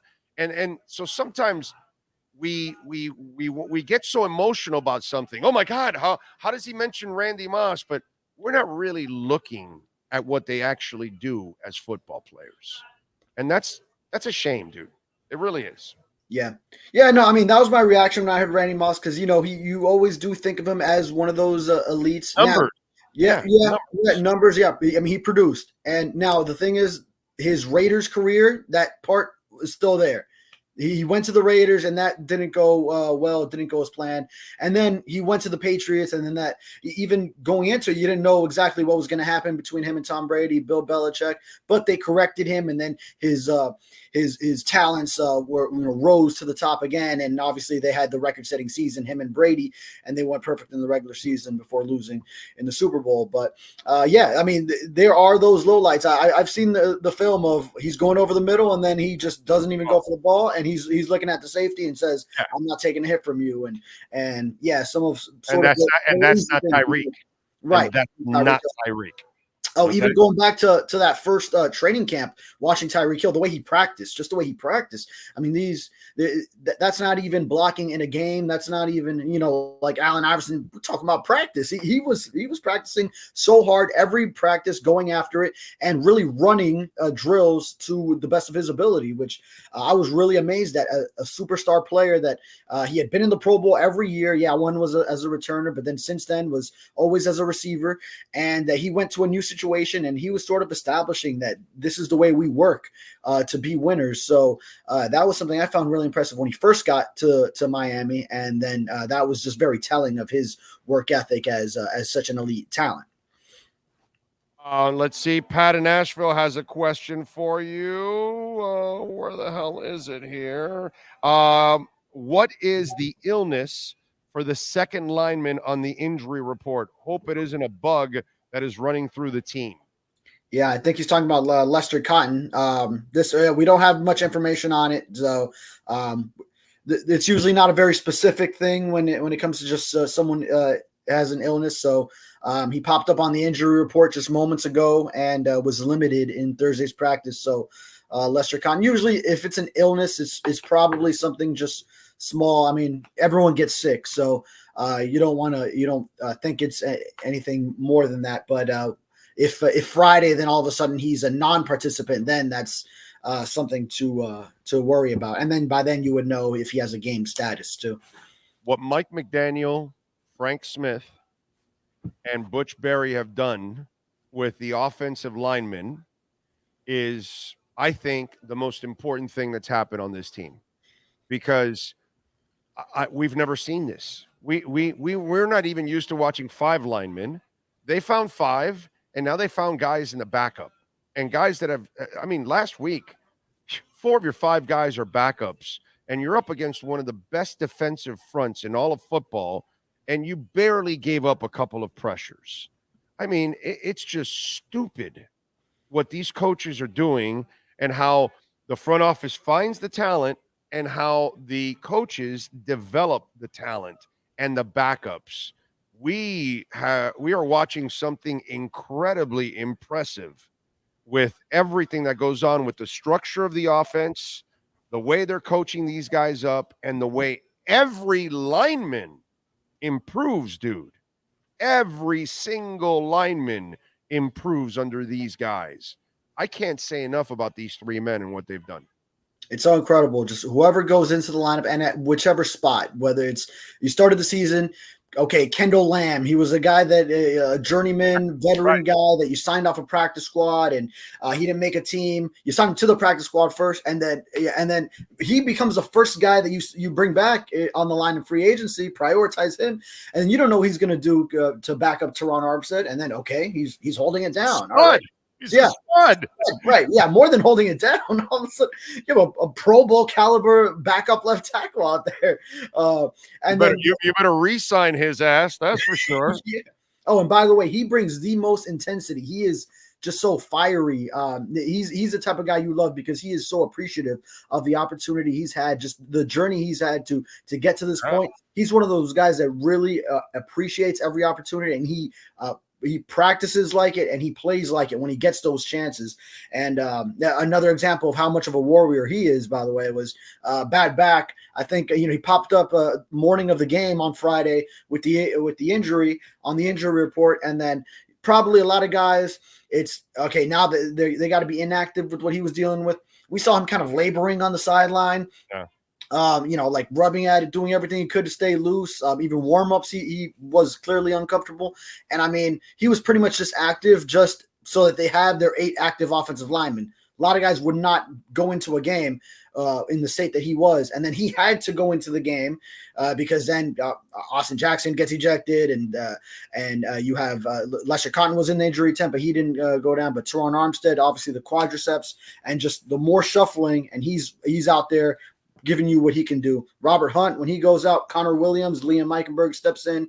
It's really just remarkable. I mean, I feel like we say it every week, but it's because it's true. It's what Frank Smith also at the top of that list because he worked with those offensive linemen a lot last year. All of them, man.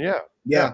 When they all have something to do with it. McDaniel has something to do with it. Frank Smith has something to do with it, and obviously Butch Berry has something to do with it. And then of course we have to give credit to Greer, Allen, and McKenzie because those dudes just continue to find. I pointed out Keon Smith in training camp. Like I said, wow, this is a kid that, and then they kept him on the roster, and I was like, wow, he was one of those guys that I said maybe you keep him because he's so he's raw, but he's talented, and look at him, dude, he's helping you out. It's crazy that they can find Kendall Lamb, and now maybe even Keon might turn out to be a guy that can really help you out. That bodes so well for the future. You know what I'm saying? It's really a positive, dude. God, yeah. And it makes you feel confident that even going into playoff situations against top pass rushes, that if you have a guy go down, that you can still maintain a similar or equal level of offensive line play, regardless of who's coming in, because they've gotten so many reps in the regular season and effective ones too. Yep, I'm with you there. What do you think about the Frank Smith stuff? Just how emotional he got. I was going to mention that too when I brought up Frank Smith. My mind was kind of going there. It's interesting. I mean, because so many people would look at this offense and say, well, that's a byproduct of Mike McDaniel. And that last year, well, Frank Smith, he had to do basically the offensive line coach's job when Matt Applebaum wasn't getting the O-lineman working. So he had to do that. And then now we're seeing the benefits of him just focusing on his offensive coordinator duties. Although, he's not the play caller. Mike McDaniel is. And sure, you can give a lot of the credit to Darrell Bevell on developing Tua Tagovailoa in years 3 and 4 and the strides we've seen him make. But it's really, it's a collection of all these guys. So sure, as his name is getting thrown out there for the Panthers job or any other vacancies that will come up, and as any coordinator should for producing, being a part of an offense that is ranked this highly across the board, then yeah, I mean, it's deservedly so. And some people might point to that he's not the play caller of this offense. Hey, Mike McDaniel in his 1 year as San Francisco 49ers offensive coordinator, he wasn't calling the plays either. It was Kyle Shanahan over there. So, and we've seen how well he has worked in that same situation, and probably a lot of the leadership skills that Frank Smith has probably witnessed from being under Mike McDaniel could transcend into a similar head coaching role with another team. By the way, bro, things are getting even uglier in Buffalo. Holy crap, the Von Miller story, man. Man, if that's true, that guy attacked a pregnant woman? Are you crazy? Like, damn, dude. Boy. If that's true, I would imagine they're going to cut him pretty soon, right? Ooh, yeah. Right? Yeah, I mean, if it's true, yeah, I think they got to gather the information for sure and be positive. But boy, I mean, that's a tough one to just shrug off and say, all right, we'll keep you around. Yeah, no, they're not going to sweep that one under the rug. They can't, especially with the season they're having now. Ooh, yeah, no, they can't, bro. A lot of turmoil there. Yeah. That's well, hey, listen, better there than here. You're right. Okay, because Patriots, Jets, and Bills, it's all a crap show, and the Dolphins. Chris Greer, when he took over, he says the dysfunction ends here. He didn't know that he would have to eliminate the owner and Brian Flores before that, but eventually he got it right. The dysfunction is gone now. There is no more dysfunction with the Dolphins, which is pretty cool when we see it in the rest of the division and not in Miami. We just got through Thanksgiving. Let me say that I'm very thankful. I'm grateful that I am not covering this Dolphins organization of the past, 20 years, and that I have jumped on board at this moment. That first year, I was covering the last year of Flores, the transition from that, the lawsuit, and then that was the last year. That was the last year of dysfunction, right there. Right. So I got the crash course there. That's all I need. Then now just take me to this Mike McDaniel era. Everything's smooth. Everything's fun. Everything's lovely. And then all the dysfunction is elsewhere in the division. I'll take it. By the way, not for nothing, not because I'm a Dolphins fan or anything like that, but I thought this week's episode was one of the best Hard Knock episodes I've ever seen. Yeah. It was a tearjerker. It was emotional. It was really cool because I think people around the league are going to see the Dolphins and unlike the last time that it was a clown show, this time they're going to go, that's a freaking cool place. I want to play there. I want to work there. I think that's going to happen. Yeah, I mean, this is a scenario that can work to an organization's advantage. I know every fan of every team says, oh, I don't want Hard Knocks over there. But if you have nothing to hide in the organization because the way you operate is the right way, then it really could work to your benefit. I mean, I think people around the league, they know how things go within their buildings. And then Hard Knocks, okay, now that opens the doors to everyone getting that to witness it. But then if you were doing things the right way, then yeah, people on the outside can also look and say, wow, okay, they do things a different way there. That's really it steers clear of all the dysfunction that maybe they see wherever they're at. And that Jaylen Phillips episode was really touching because it showed you some of the things that you don't see. You did see him on the ground. You could tell it was emotional down there, but you couldn't hear what they were saying. And I mean, just the way he knew right away, and his teammates were trying to tell him, no, that's not what happened. You didn't tear your Achilles. You're going to be all right. But he knew it. And then just obviously the way he was sobbing, facing in the towel, just what it meant. And then the aftermath of then they sat down with him and just that he really appreciated the moment of that whole sideline coming over to check on him. That was touching and you knew it had to be covered after what happened. And now you just hope for the best for Jaylen Phillips, who's a great guy. Let's hope so, man. Follow him on Twitter at David Furones _ and catch his work there at the South Florida Sun Sentinel. David, as always, thank you, my brother. We will catch up post game on Sunday. Yes, sir. Thank you. There you go. David Furones. And when we talk about Welton Rayom, we love Jeff and Dan, great people. Jeff is just absolutely amazing. Great music guy, too, by the way. So if you call Jeff and you try to find out if you have a case, because the consultation is free, they'll tell you something happened to you a few months ago, a year ago. Maybe you have a case. Call Jeff Welch. He'll tell you, 954-966-4646. Daniel Rail, he's a stunt pilot, too, on top of all of that. Not only is he a lawyer, he's a stunt pilot. Seriously. Loops and all kinds of crazy shit. He's going to take me on the plane in a couple months. We're going to do it. And I'm going to take my barf bag. My wife is going to film it so you guys can laugh at me because there is, I guarantee you, we're going to put that on YouTube, by the way. I guarantee you I'm going to be throwing up all over the place. I used to be really good with like rides and all that, but as the years have gone on and you get older, yeah, you just you don't hold everything in your stomach the way you used to. You know what I'm saying? So I'm going to be on a stunt plane in a couple months, and we'll film that, and you guys will get to laugh at me because I deserve it. It is what it is.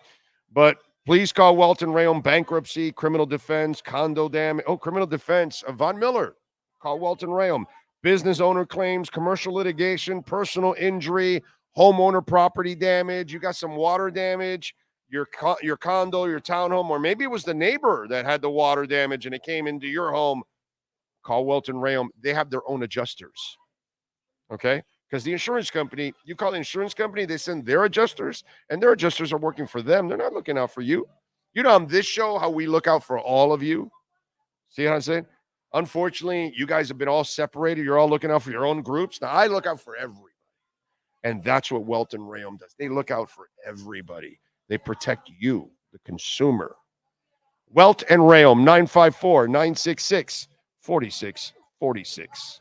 This has been another session of the Welton Rayom Miami Dolphins Report with David Furones. At Welton Rayom, they don't get paid unless you win. They handle complex personal injury claims caused by the fault of another in both state and federal courts. They handle auto, trucking, motorcycle slip and fall, and bicycle accidents. Call 954-966-4646. Welton Rayom can help.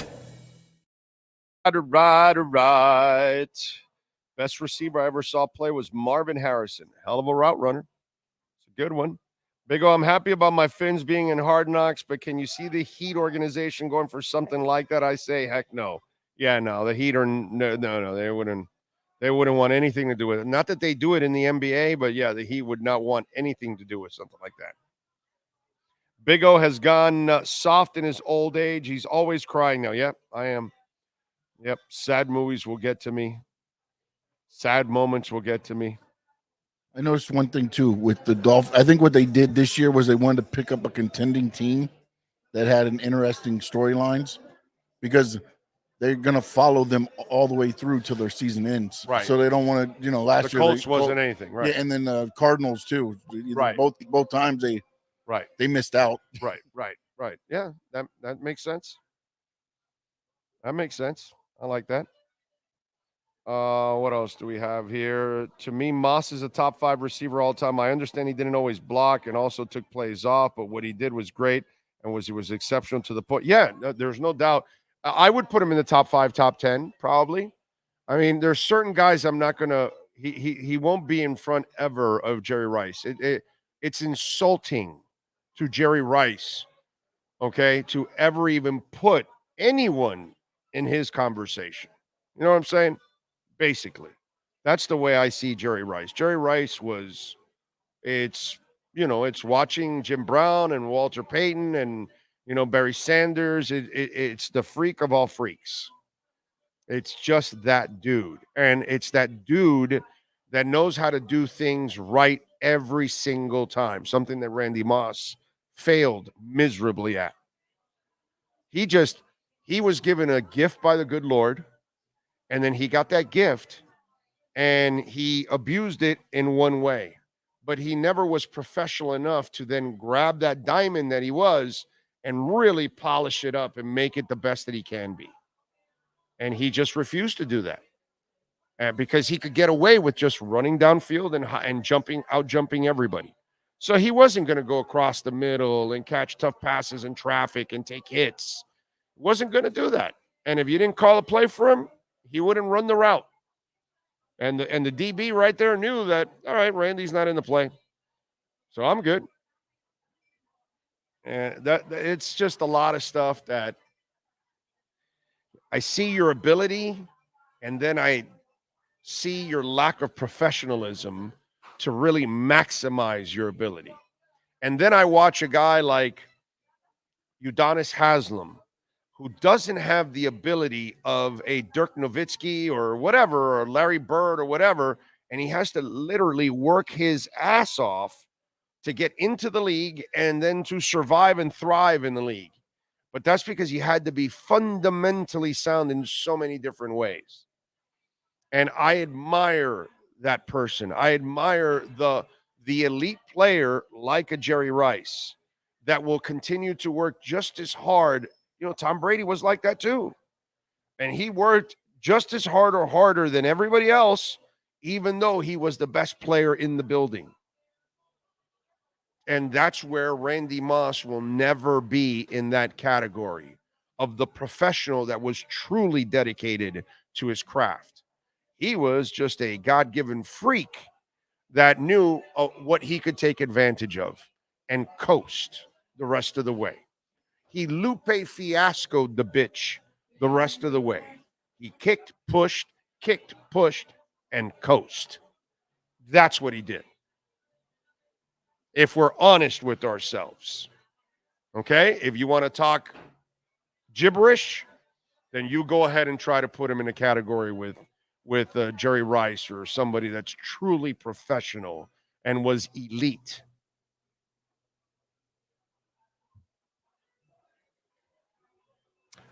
True Fin fan.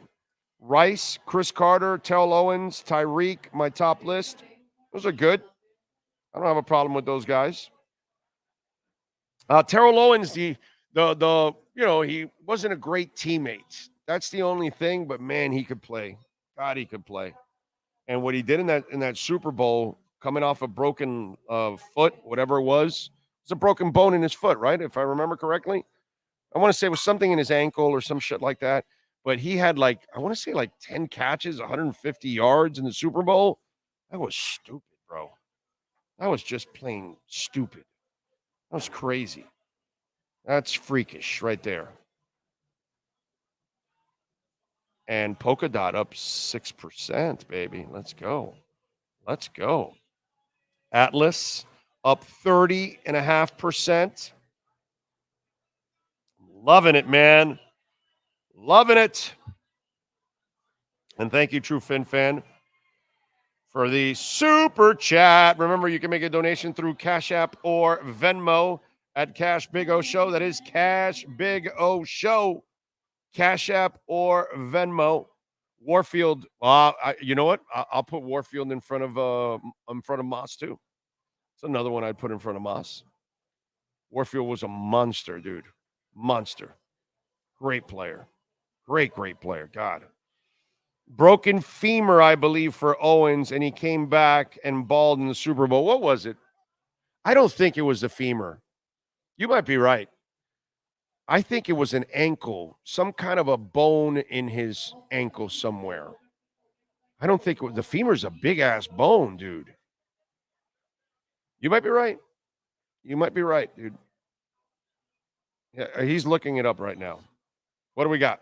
7 weeks before Super Bowl 39, Owens broke his leg and tore a ligament in his right ankle. The injury required surgery, and his doctor wouldn't clear him to play against the Patriots. What the hell? Okay, so wait a minute. So they didn't play that one? Hold on. So I just looked up injury. So. Broken bone? Said broken bone in his foot? Broke his leg and tore his ligament. You could be, he said broken leg, you could be right on the femur thing. They didn't say femur, but you could be right, because that's where the femur is. It's not in the foot. But we don't know exactly. He's got to find it. Maybe it'll say what bone, but wow, you also tore a ligament too. 7 weeks, man. That's amazing. That's amazing. Dow up, yeah, man. Dow is killing it. 550 points today. You are correct, sir. The Dow doing well. Let's see. 520 now. S&P's up 17 points, and the NASDAQ barely up. It's like a tenth of a point. It's barely up. But yeah, doing good. I wonder what No, that was it, I guess. That was it? It was the ankle and the thing, because it says out of 72 snaps, Owens played in 62 of them. In those 62 snaps that he played, he caught 9 passes for 122 yards on 14 targets, the most of any player in the game. How many yards? 122 yards. I said 150. I thought it was 150, 122. Okay. And I said 10 catches. What was it? It was 10 out of 14. Okay, I got that one right. Yeah. Yeah, I remember. 9 passes out of 14 targets. Totally amazed by what he did that day. Totally amazed by what he did. Crazy, dude. Crazy. Yeah, the market's up, dude. Yeah.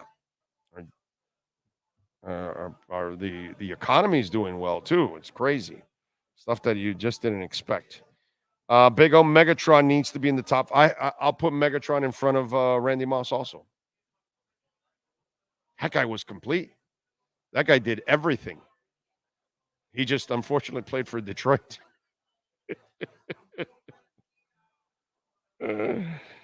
Oh, man. Comparisons are so subjective, but fun to talk about. Amen. You are 1,000% right there, Brett. You are right, my man. What else do we have? Von Miller wanted for domestic violence. This Bills season gets better and better, doesn't it? Jesus Christ. This is terrible, dude. God bless. And, I talked about this a couple of weeks ago with one of the writers. And remember when I mentioned that, all the character people and leaders they have on this team, and I talked about, Teron Armstead, right? And guys like that you have on this team, Tua, whatever.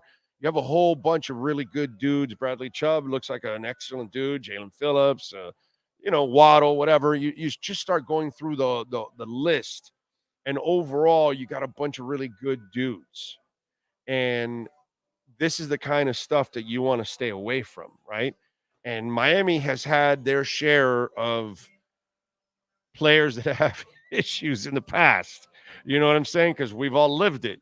And I got to say, Chris Greer and company have done a really good job of overall. They take their chances. They'll bring a Mark Walton in. They'll, what was that? They brought in another shady guy or two that they'll give them a chance. And then, if you can't, they'll give people chances because, hey, man, listen, we're all human beings. We all deserve, some chances. Obviously, once you burn those bridges, then you can't do it anymore. But they'll give people some questionable characters some chance. Now, you won't stick around. They're not going to Dallas Cowboy the thing and continue to tolerate your actions just because you can play football. That's not what they do. But it's really nice to see what you see in Buffalo right now not happening here. I mean, I am so grateful as a Dolphins fan that the dysfunction, all the crap that used to go on here, the constant wrong decisions on the personalities that you would bring in here. Overall, you look at this team, and it's loaded with guys that have pretty good character overall.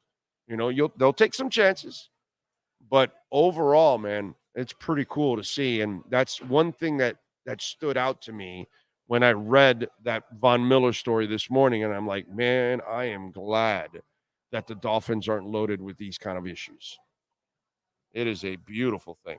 Yes, sir. Skylar Tipton in the chat might have came across something. What did he come across? The Madden curse is in full effect for Allen and the Bills. Remember, he was on the cover. Oh, crap. That's a good job by you, sir. Nice job. That's right. He was on the cover. The Madden cover continues the curse. I like it. Can we put the Jets on there next year? Yeah. Huh? How much worse can it get for the Jets? Well, they'll try to bring back Aaron Rodgers next year. Yeah, so on that turf, he'll be out in 3 games again, 3 snaps. But it'll help if you put him on Madden. It'll get him quicker? It'll expedite it, yes. Yeah, just one snap there next year instead of 3. Am I wrong here? Right? Let's put other AFC East teams that aren't the Dolphins on the mat and cover. Right?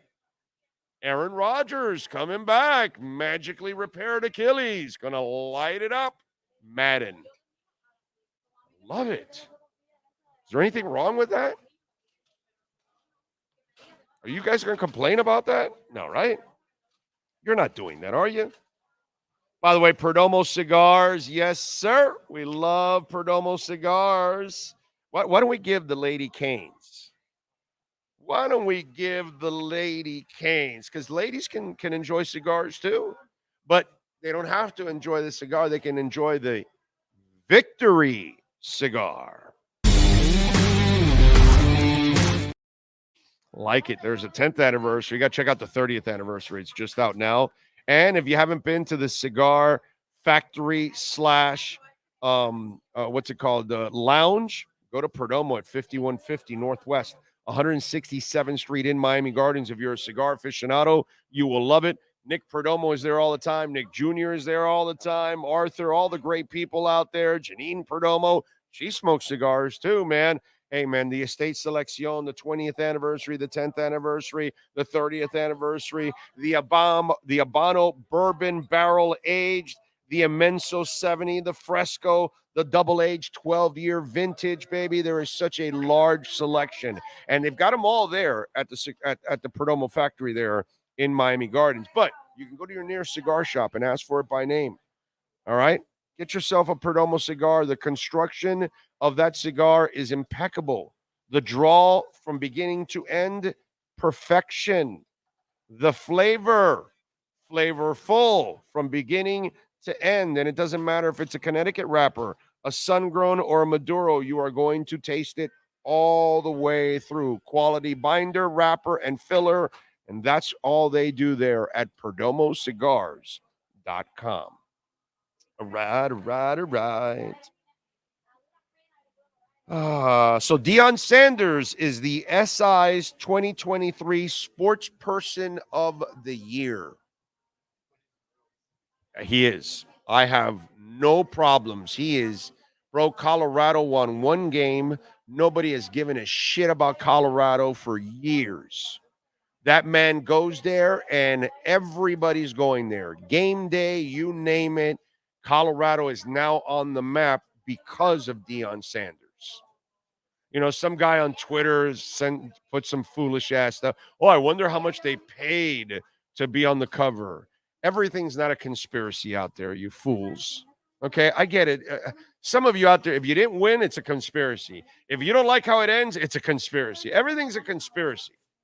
And I told that jagoff, hey, this isn't a conspiracy, dude. Okay? He put Jackson State on the map. None of us ever pay attention to HBSCU schools, right? Now, when he went to Jackson State, they're on ESPN. They're getting highly recruited players to go to Jackson State. And then he goes now to Colorado and he puts them on the map. And because they're in last place. They won way more games than what they won, 5? 4 times the amount of games they won last year. And he's got a bunch of recruits going. He is easily the sportsman of the year.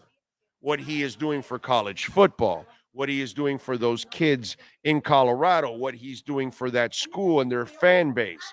Putting them on the map. Are you kidding me, dude? Anybody and everybody with a show was going to Boulder to go see Deion Sanders.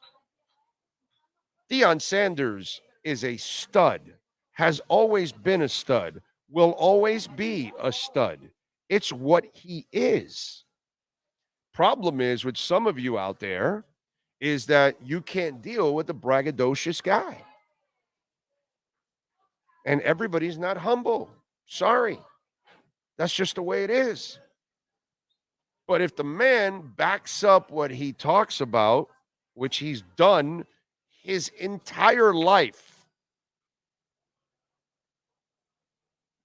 and be all the braggadocious you want to be, dude. If you can walk the talk, that's it. He got the same team last year. Well, he wiped out some of the talent, but he already bettered it in one season. Now you give him a couple of more years where he's going to stack the talent. He brought in a top 5 NFL quarterback to that program, his son. Shedeur Sanders' accuracy is, it's beautiful, dude. God, I love it. It is exciting to watch that kid play. Because to me, accuracy is what makes everything pretty much. Intelligence and accuracy, ball placement, all those things, that's what makes a quarterback. So I have zero issues with Deion Sanders being the sportsman of the year for SI. I think he is the sportsman of the year, and it's not even close. We need more Deion Sanders in college football. The problem is the Lord only created one of them. I don't know if this country's big enough for 2 Deions. Probably not, right? I mean, he is. Yeah, no, definitely. He's just a rare bird, man. Just a rare bird, and I've watched this since he was a kid at Florida State. And say whatever you want about the man, but he comes through, man, every single time. And I would not be surprised if Colorado ends up being a powerhouse program if he stays there. Because kids will go and want to be there, man. Want to play. Let's see. Big O Messi needs to be the SI guy of the year. Look what he did to the MLS. He put Inter Miami on the map. How about them apples? Yeah, but it was only it wasn't a whole season. It was only a couple of months. You know what I'm saying? It's different, bro. You know, Deion is still playing.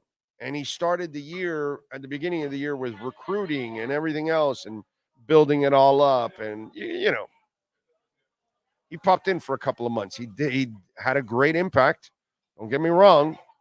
But I'd put Deion Sanders. It means a hell of a lot more. And by the way, our Inter Miami fans, most of them are frauds. We don't really have a ton of Inter Miami fans. We have a bunch of people that want to root for Messi, and they don't care about Miami at all, dude. They don't give a shit about Miami. They just want to go see Messi. And that's great for us because there's more people in the stands and all that stuff. But when I watch him go to the bench and everybody's just running out, or he doesn't play that night and people don't go, and it's just there's a level of phoniness to it that I don't like. You know, there's just a level of phoniness so I can't give you the sportsman of the year because there's nothing phony about what Deion Sanders is doing. It's everybody is gaining from that. Where here, you know, I don't know. It's just it's kind of an odd thing. Yeah. What? Did AI pick Deion? That's my question. Oh, it is SI. That's what I was saying about Deion. I wasn't going at Deion as far as not deserving it. I meant more that's a the good AI one. aspect of SI. Yeah, Sports Illustrated doesn't necessarily have real writers all the time. That's a good one. Big O, I have a question for you. Is Jalen Ramsey like a Deion Sanders? No, not even close. 2 completely different players. Jalen Ramsey is much more of a complete player than Deion Sanders is. Deion Sanders was a great cover corner. Okay? Like, I'll take Rod Woodson over Deion Sanders every day of the week and twice on Sundays. I'll take Ronnie Lott every day of the week and twice on Sundays over Deion Sanders. Deion Sanders was an exceptional cover corner. Okay? But he wasn't going to hit people. And if the run came on his end, Deion wasn't necessarily looking to. Yeah, Rod Woodson would knock your pecker in your sock. Ronnie Lott will take your head off. Corner or safety. Same thing for Rod Woodson. Not only were those guys so special, they played corner and then switched over to safety. That's how good those guys were. That as they got older and slowed down a little bit, they still could play safety and hit the hell out of you. Deion was the greatest cover corner I've ever seen in my life. I'll give him that every day of the week and twice on Sundays. But there's several corners that I would take over him that were more complete corners, and they did everything. And I'd rather have that. I'd rather have Rod Woodson than him. I'm sorry. That's all. And I'm sure there are some people, as I explain it, they will say, oh, okay, I see what he's saying. If it's just covering a guy, nobody better than Deion. Nobody better than Deion.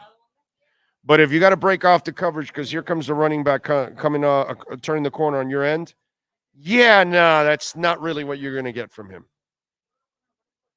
Yeah, no. Whereas Ronnie Lott might put that running back in the hospital. That's the difference right there, And anybody that watched them, all of them play, they can have that conversation with me. If you're young, you cannot have that conversation with me, unfortunately. If you didn't watch them, there ain't no film that's going to help you fill it in and all that. It just doesn't complete the explanation and the context of everything. When it was happening, what was happening at that moment, those teams, all that kind of stuff. You had to live in the moment to kind of explain it.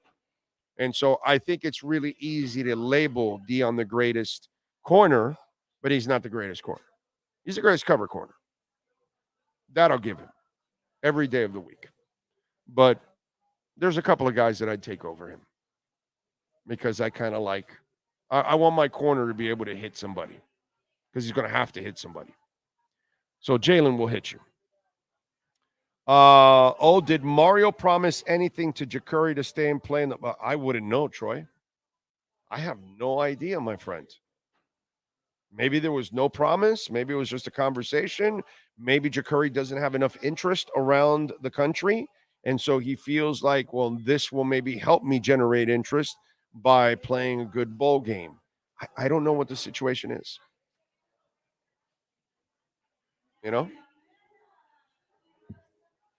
So I can't answer that question, my man.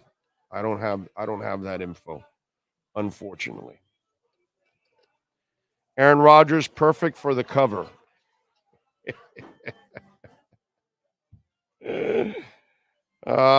You convinced me, Mario Cristobal for SI Man of the Year. He made taking a knee an important topic. Big O, do you remember Larry Wilson, the original kamikaze safety for the St. Louis Cardinals, who invented the safety blitz? No, I don't, actually. And I didn't, and on top of all of that, Brett, I didn't even know that fact. So thank you. If that's true, that's pretty good. Boria, hey, how can I help you? You need $1 million? 2 million in Cash App right now. Cash Big O Show. Okay? Boria, if you really want to help, 2 million Cash App. Cash Big O Show. Preferably in Bitcoin, actually. Because I think Sean would also want it in Bitcoin, so that way he can use some and let the rest grow. So 2 million Bitcoin, Cash App, and the address is Cash Big O Show. Okay?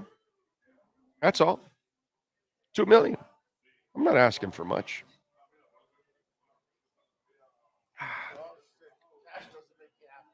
Yeah. Looks like Boria is a bot. Big O, you am messing with your feed for telling the truth about Mario. No, it can't be a bot because we have subscriptions on the. Yeah, if it's a bot, it's a tough bot. Yeah, it's a really good. They really constructed a nice bot because you have to subscribe. The only way you can comment on our chat board is by subscribing. If you don't subscribe, you don't get the chat. You don't get the chat. Oh, I'm sorry. Say that again. You have to subscribe, and there's a 20-minute wait before you can actually, put anything in the chat.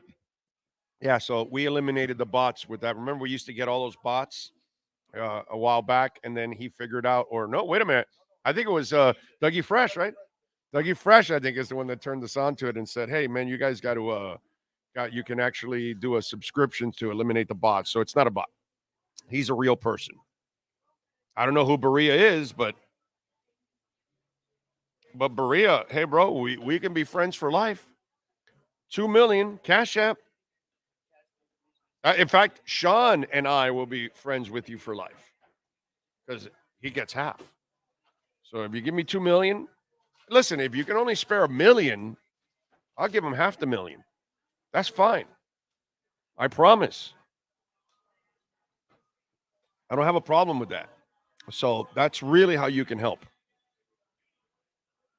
I remember Sanders being run over by a QB, but I can't remember who it was. Yeah, he did not. He wasn't necessarily the most physical player, Deion Sanders. He wasn't looking for a lot of contact. Yeah. How does When he was a returner, though, I guess he did the what was the one we drafted? The Dolphins drafted. What are we talking about? The receiver. We got him and his whole family. Ted Ginn. Ted Ginn. Sanders kind of did that everything when he was a returner, right? If it wasn't there, he ran to the sideline. Right. Now that I thought back about it, I was like, because he was a returner, but if nothing was there, he just right to the side. He made Ginn before Ginn was Ginn. Exactly. And that's why Ginn had a long-ass career, because he was smart running out of bounds. Listening to us idiots. Stay in bounds. Take a hit or two. Go ahead. Get a concussion. Break a leg. Blow out a knee ligament. Go for it. You wimp. Let's see. Cash doesn't make you happy. Yeah, but it pays bills. That makes me happy. What are you talking about, bro? Having no bills? You give me that money, I don't have any bills. I'm good. That's happiness. Isn't happiness not having bills?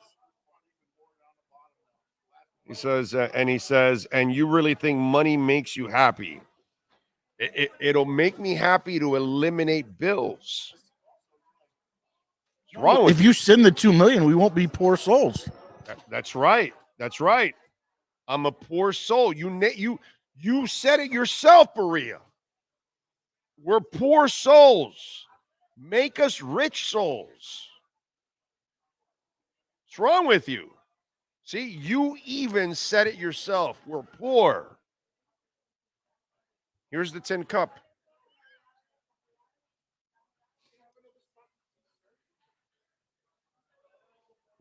Too funny. Big O, are you sure you have a longtime relative, Uganda, that is willing to transfer you millions as you provide your Social Security and bank account numbers? Well, I already have millions coming because I talked to a Nigerian prince yesterday that reached out to me. And the same one? You got it too? Yeah. Oh, wow. Then I can't wait, bro. I'm getting 12 million tomorrow. Yeah. Yeah, baby. This show's going places.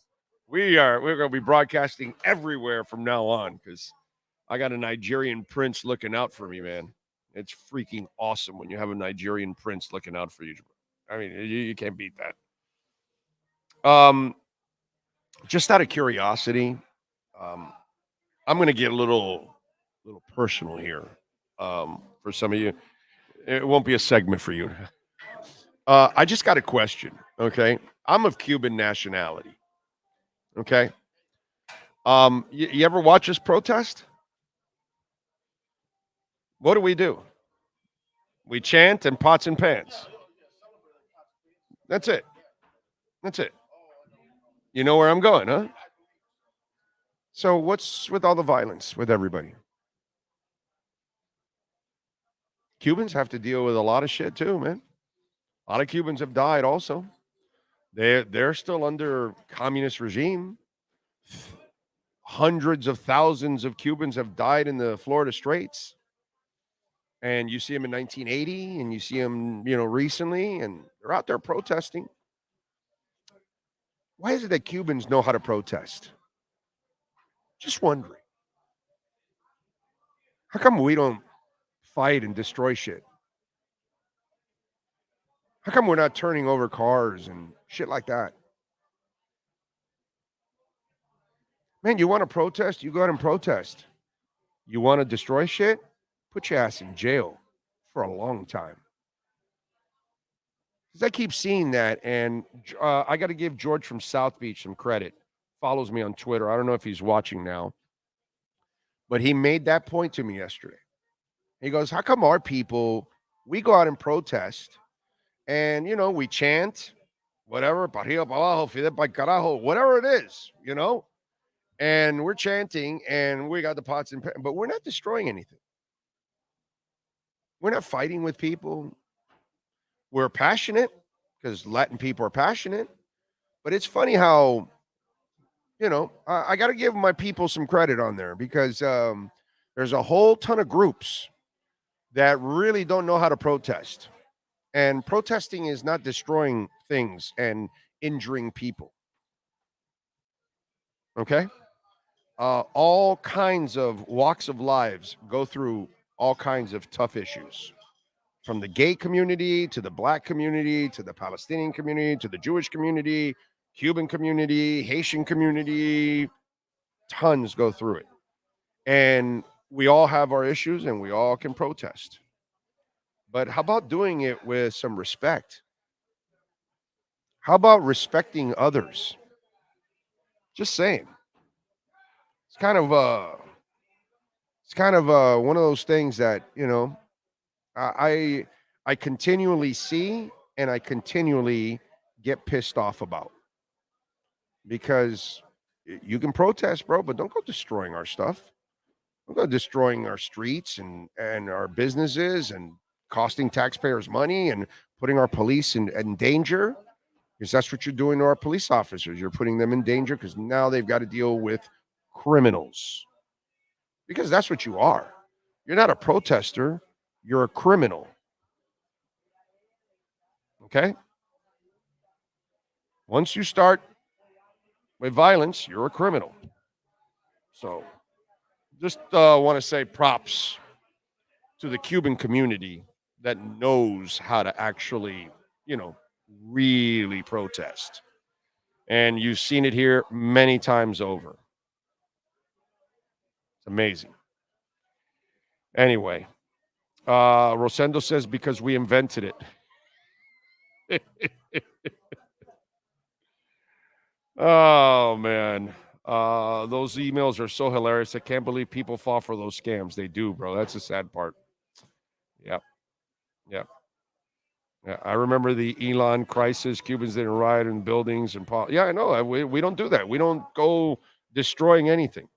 We don't do that. We never do that. It's pots and pans and chants. That's it, bro. That's all we do. What's it going to help burning somebody's car down or flipping it over or hurting somebody or attacking a police officer? How's that going to help? How does that help any protest? So when I see all these Palestinians going crazy, it's like, yo, bro, protest. I get it. You have a right to protest. You have something to be concerned about. You have something to protest about. Well, protest, but don't go hurting people, dude.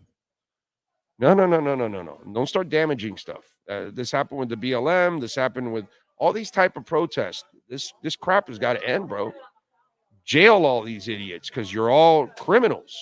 You're not protesting. You're a criminal. Like January 6th, you're a bunch of criminals. It's what it is. It's not a protest. Those are criminals. So, let's see. You're right. Oh, Cubans are loud, confrontational, unapologetic, and opinionated, but there is no violence when they protest. That says a lot. Yep, you are. We are hot-headed, and we will let you know how we feel. But there is no destruction going on. We're not lighting shit on fire. We're not getting arrested. We're not doing any of that.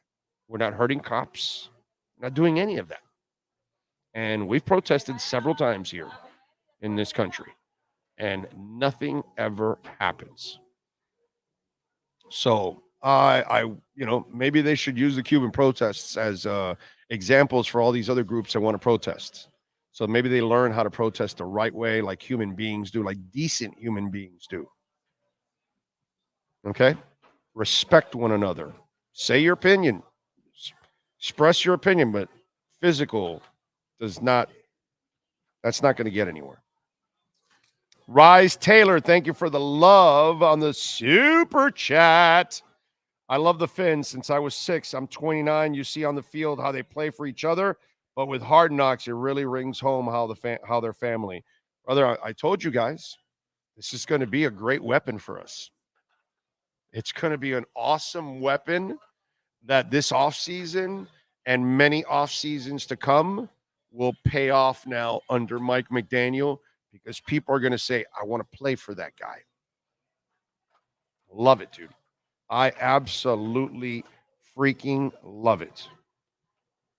And it's because we have the right people in place.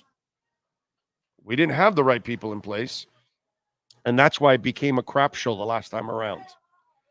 Let's get into a little music history, why don't we? And birthdays. Let's start off with the birthdays today. Let's see. Tony Bellew, boxer, is 41. Winston Churchill, by the way, speaking of Perdomo cigars, a Churchill. He was born on this date in 1874, died in 1965. Chrissy Teigen, she is so cool, by the way. I like Chrissy Teigen. She doesn't take crap from anybody. Miami's own Steve Aoki. Isn't he from here? I want to say it, Steve. Isn't Steve Aoki the DJ from here? 46 years old. I got to refer to you now. Is this legit? Trinity Fatu, wrestlers, 36. She's cute. She's got a great smile. Never seen her. Great smile. Ben Stiller, 58. The smoking hot Kelly Kuko, 38. Woody, kind of dirty Allen, he's 88. Billy Idol, baby.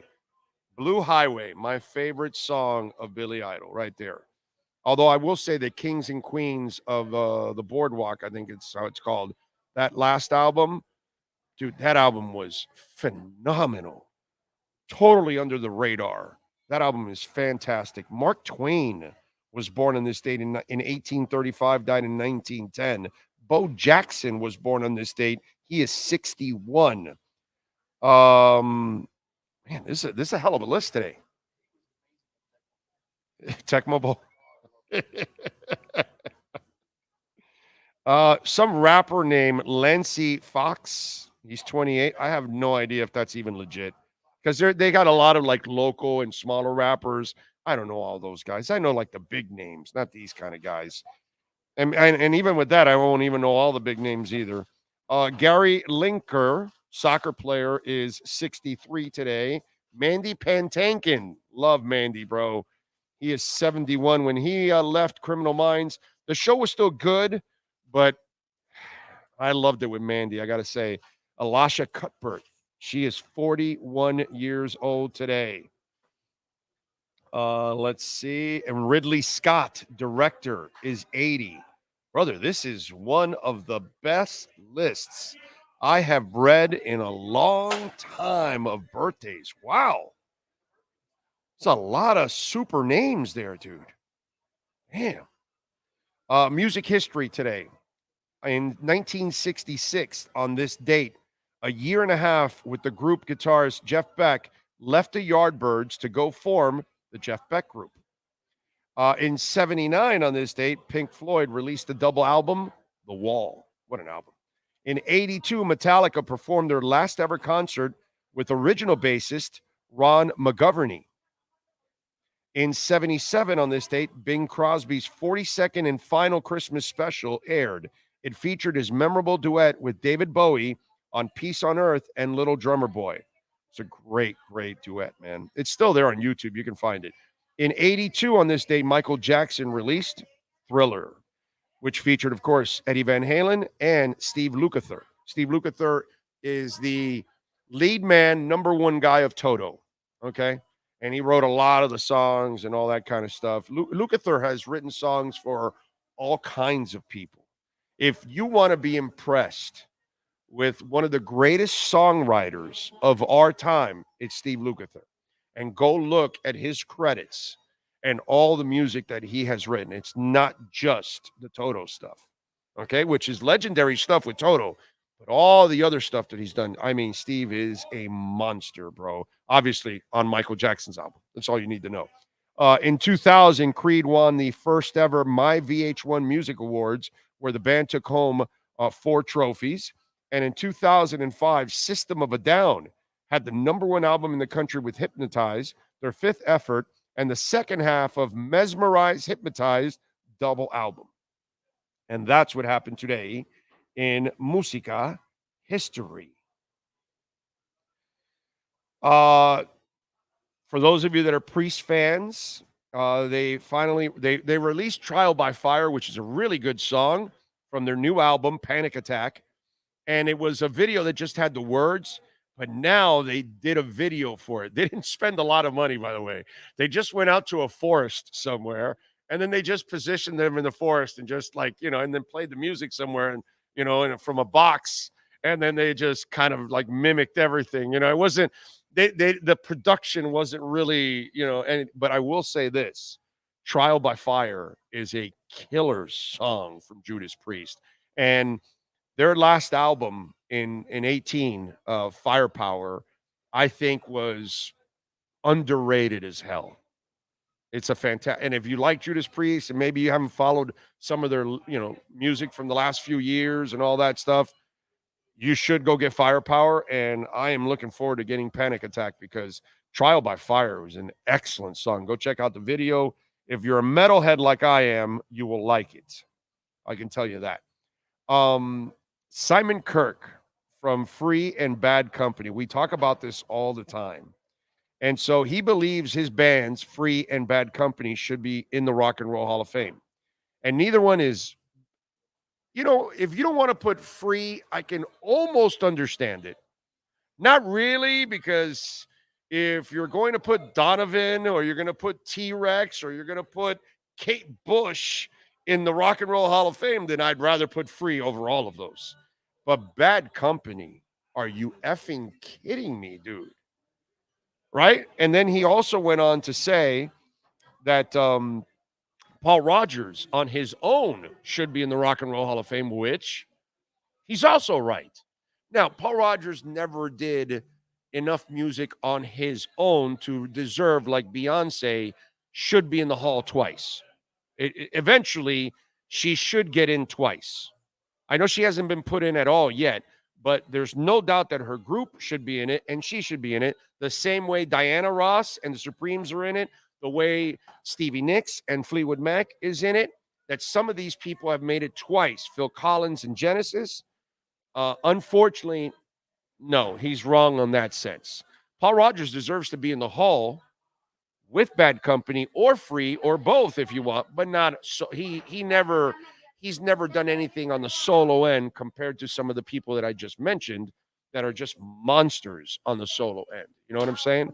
But the fact that Bad Company is not in the Rock Hall and some of these other bands are, it's just an absolute joke. And I agree with Simon Kirk to a certain extent, except for the Paul Rodgers thing. While he is a Hall of Fame worthy singer, but it has to be in the Bad Company or Free form, not solo, because he never did anything even close to, not even in his dreams could he be Phil Collins.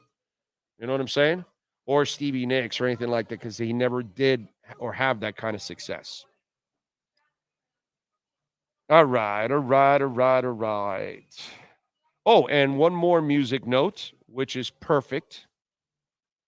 Fish will be playing the Sphere in Las Vegas. By the way, I will be in Las Vegas in a week and a half. You know that? Yeah, next weekend. Basically, next weekend I'm going to Vegas because I'm going to go see U2 at the Sphere on Friday and Saturday night. I'll fly back Sunday. Monday, obviously, we have Dolphins and the Titans. So I'll be here to do the pre and post game show for that victory for the Miami Dolphins. But if you're a Fish fan, this is a perfect band for that venue.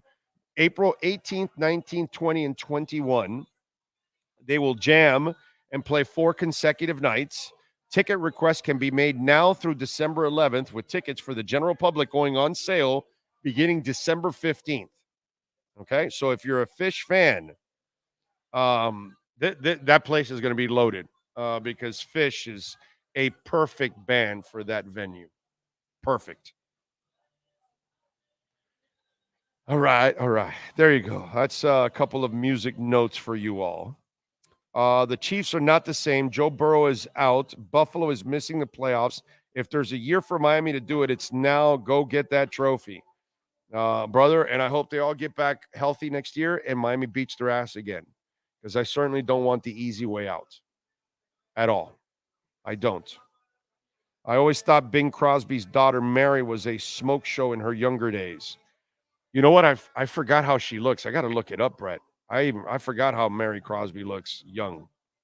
I don't remember at all. So I'd be lying to you if I agree with you on that one, man. There you go, Mark Rosendo's happy birthday, Mark Twain. Tyreek's wife is hotter than Ryan Tannehill's. I guess it all depends on your tastes, right? You know, if you like the skinny girls, then you might like, Ryan's girl. I'm not into the poles, but what can I tell you? I kind of like women to have a little meat on the bones for me personally. Got to have curvature, man. I need some curves, man. So she's a very pretty girl, but not the Latino type on average. Okay. On average. Pat in Nashville says, holy mother of God, Sphere doesn't know what they are in for from Fish fans. They'll have to put seatbelts in those upper levels. LOL. But you got to admit, you were there, Pat, because you and I were there together for that concert, that Sphere is perfect for Fish. And for, those people are going to be high as hell, tripping out on that screen. And they're a jam band. That's the other thing, that unlike most of the bands that are going to go to the Sphere, you could literally go to a couple of those shows and see completely different shows because they're a jam band. They just don't play the same concert. That's the beauty of Fish. Okay? It's kind of like watching, what's this guy's name? Oh, God. Dave Matthews.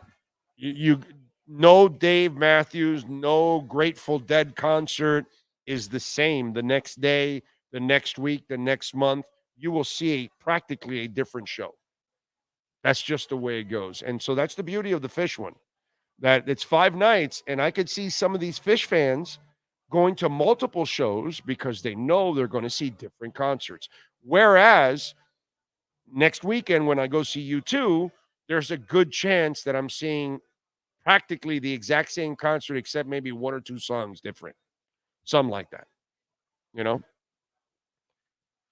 So there you go. Hall hates oats. Yes. They are no longer a thing.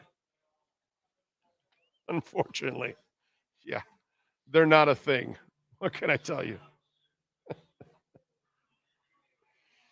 Oh, man. Let's get into a little Top Gun. Why don't we? Let's talk a little bit about Top Gun, because we love talking about Top Gun indoor range. And brothers and sisters, they are right off of 120th and the Turnpike. And they're right behind this little strip mall that has Odyssey Arcade, and it has a couple of restaurants. They're right behind there. They got a family atmosphere, folks. They've got the latest in air quality. That is a real issue nowadays with some of the shooting ranges that you go around South Florida, that they don't have the latest in, and I'm not going to name some of them, but it's kind of antiquated, and you're end up breathing a lot of that stuff, which that's not healthy for you, folks. Lead is in the air. Letters in the air. No, you don't want that, bro. You don't want letters in the air. So you want to go somewhere where they're going to take care of you, and Top Gun Indoor Range, 305-306-7333. They've been there for 4 years. They've got archery there also. They're the only indoor public archery range in Dade County. They've got mini leagues and mini tournaments on weekends. The gun range has 18 lanes, 25 yards, longest distance for indoor range in Dade County. And for the ladies, streets aren't safe, folks. We need to train our ladies. We need to make sure that they get self-defense classes. So they've got them in Spanish and in English, basic pistol, concealed weapons courses. So please take advantage, folks. They've got tactical nights, competitions from bowling pins and targets. We're going to have a competition, okay? In another month and a half, we're going to set up a competition on this show. We're going to meet at Top Gun Indoor Range, and we're going to have prizes and giveaways. So get ready, baby. All right. And they've got memberships also. The better the membership, the higher the discounts, gun cleaning, even up to unlimited shooting. Okay. Top Gun Indoor Range. Tell them that Big O sent you. They will take care of you, man.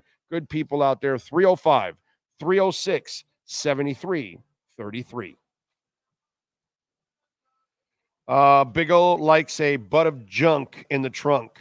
Curvy women's. Yes. I like my women to look like a guitar. Yes. I like curves.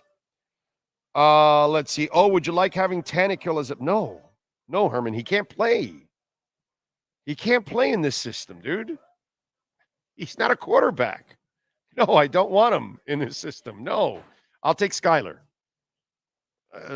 Keep developing Skyler. And if you find somebody that you like in the draft, later on in the draft, because they're going to take anybody early, but later on in the draft, then you bring in competition for Skyler or something, or Mike White or something like that. But no, not at all. No. He can't play, dude. He's not an accurate quarterback. He's not a guy that can throw through windows. That's not who he is. You know, so I don't know. Some of you have to give up on that one, man.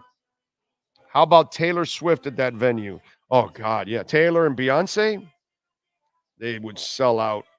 They could be there as long as they wanted to be. Put it that way. Those two powerhouses can be there for as long as they're like you too. You know, they're one of those kind of acts that their fan base is fanatical. Right? The Beehive and the Swifties. Those people are fanatical. They're crazed. So, yeah, they would sell out that place constantly. Oh, they have 4 concert packages, so fans can get a hotel and see all 4 shows. They will sell out for sure. Oh, yeah, definitely.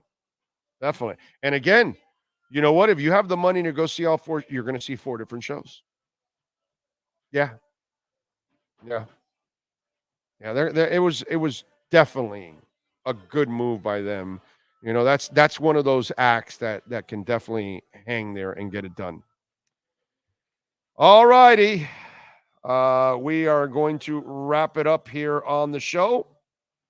We thank, of course, David Furones. We thank the great Sean Stanley, as always, mastering the entire platform. We thank all of you for tuning in and supporting us. Please support our great sponsors, por favor. And don't forget to hit the like button, share the page, all that good stuff. We appreciate it immensely, man. Without you guys, we will not get anywhere. And make sure you all look out for each other. Do more of that, please. Look out for each other. Not for whatever group you're a part of. Yes. We thank you too. Yeah. Not the group, you. I don't do anything. You Big O. I don't do anything. I just try to survive in life. But I appreciate all of you out there. Love you all, every one of you. Make sure you look out for each other. We'll see you tomorrow, 10 a.m., same time, same place, same bat channel.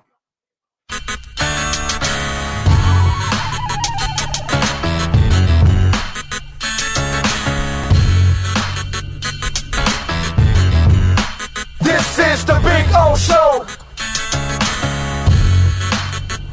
This is the Big O Show. the Big O Show.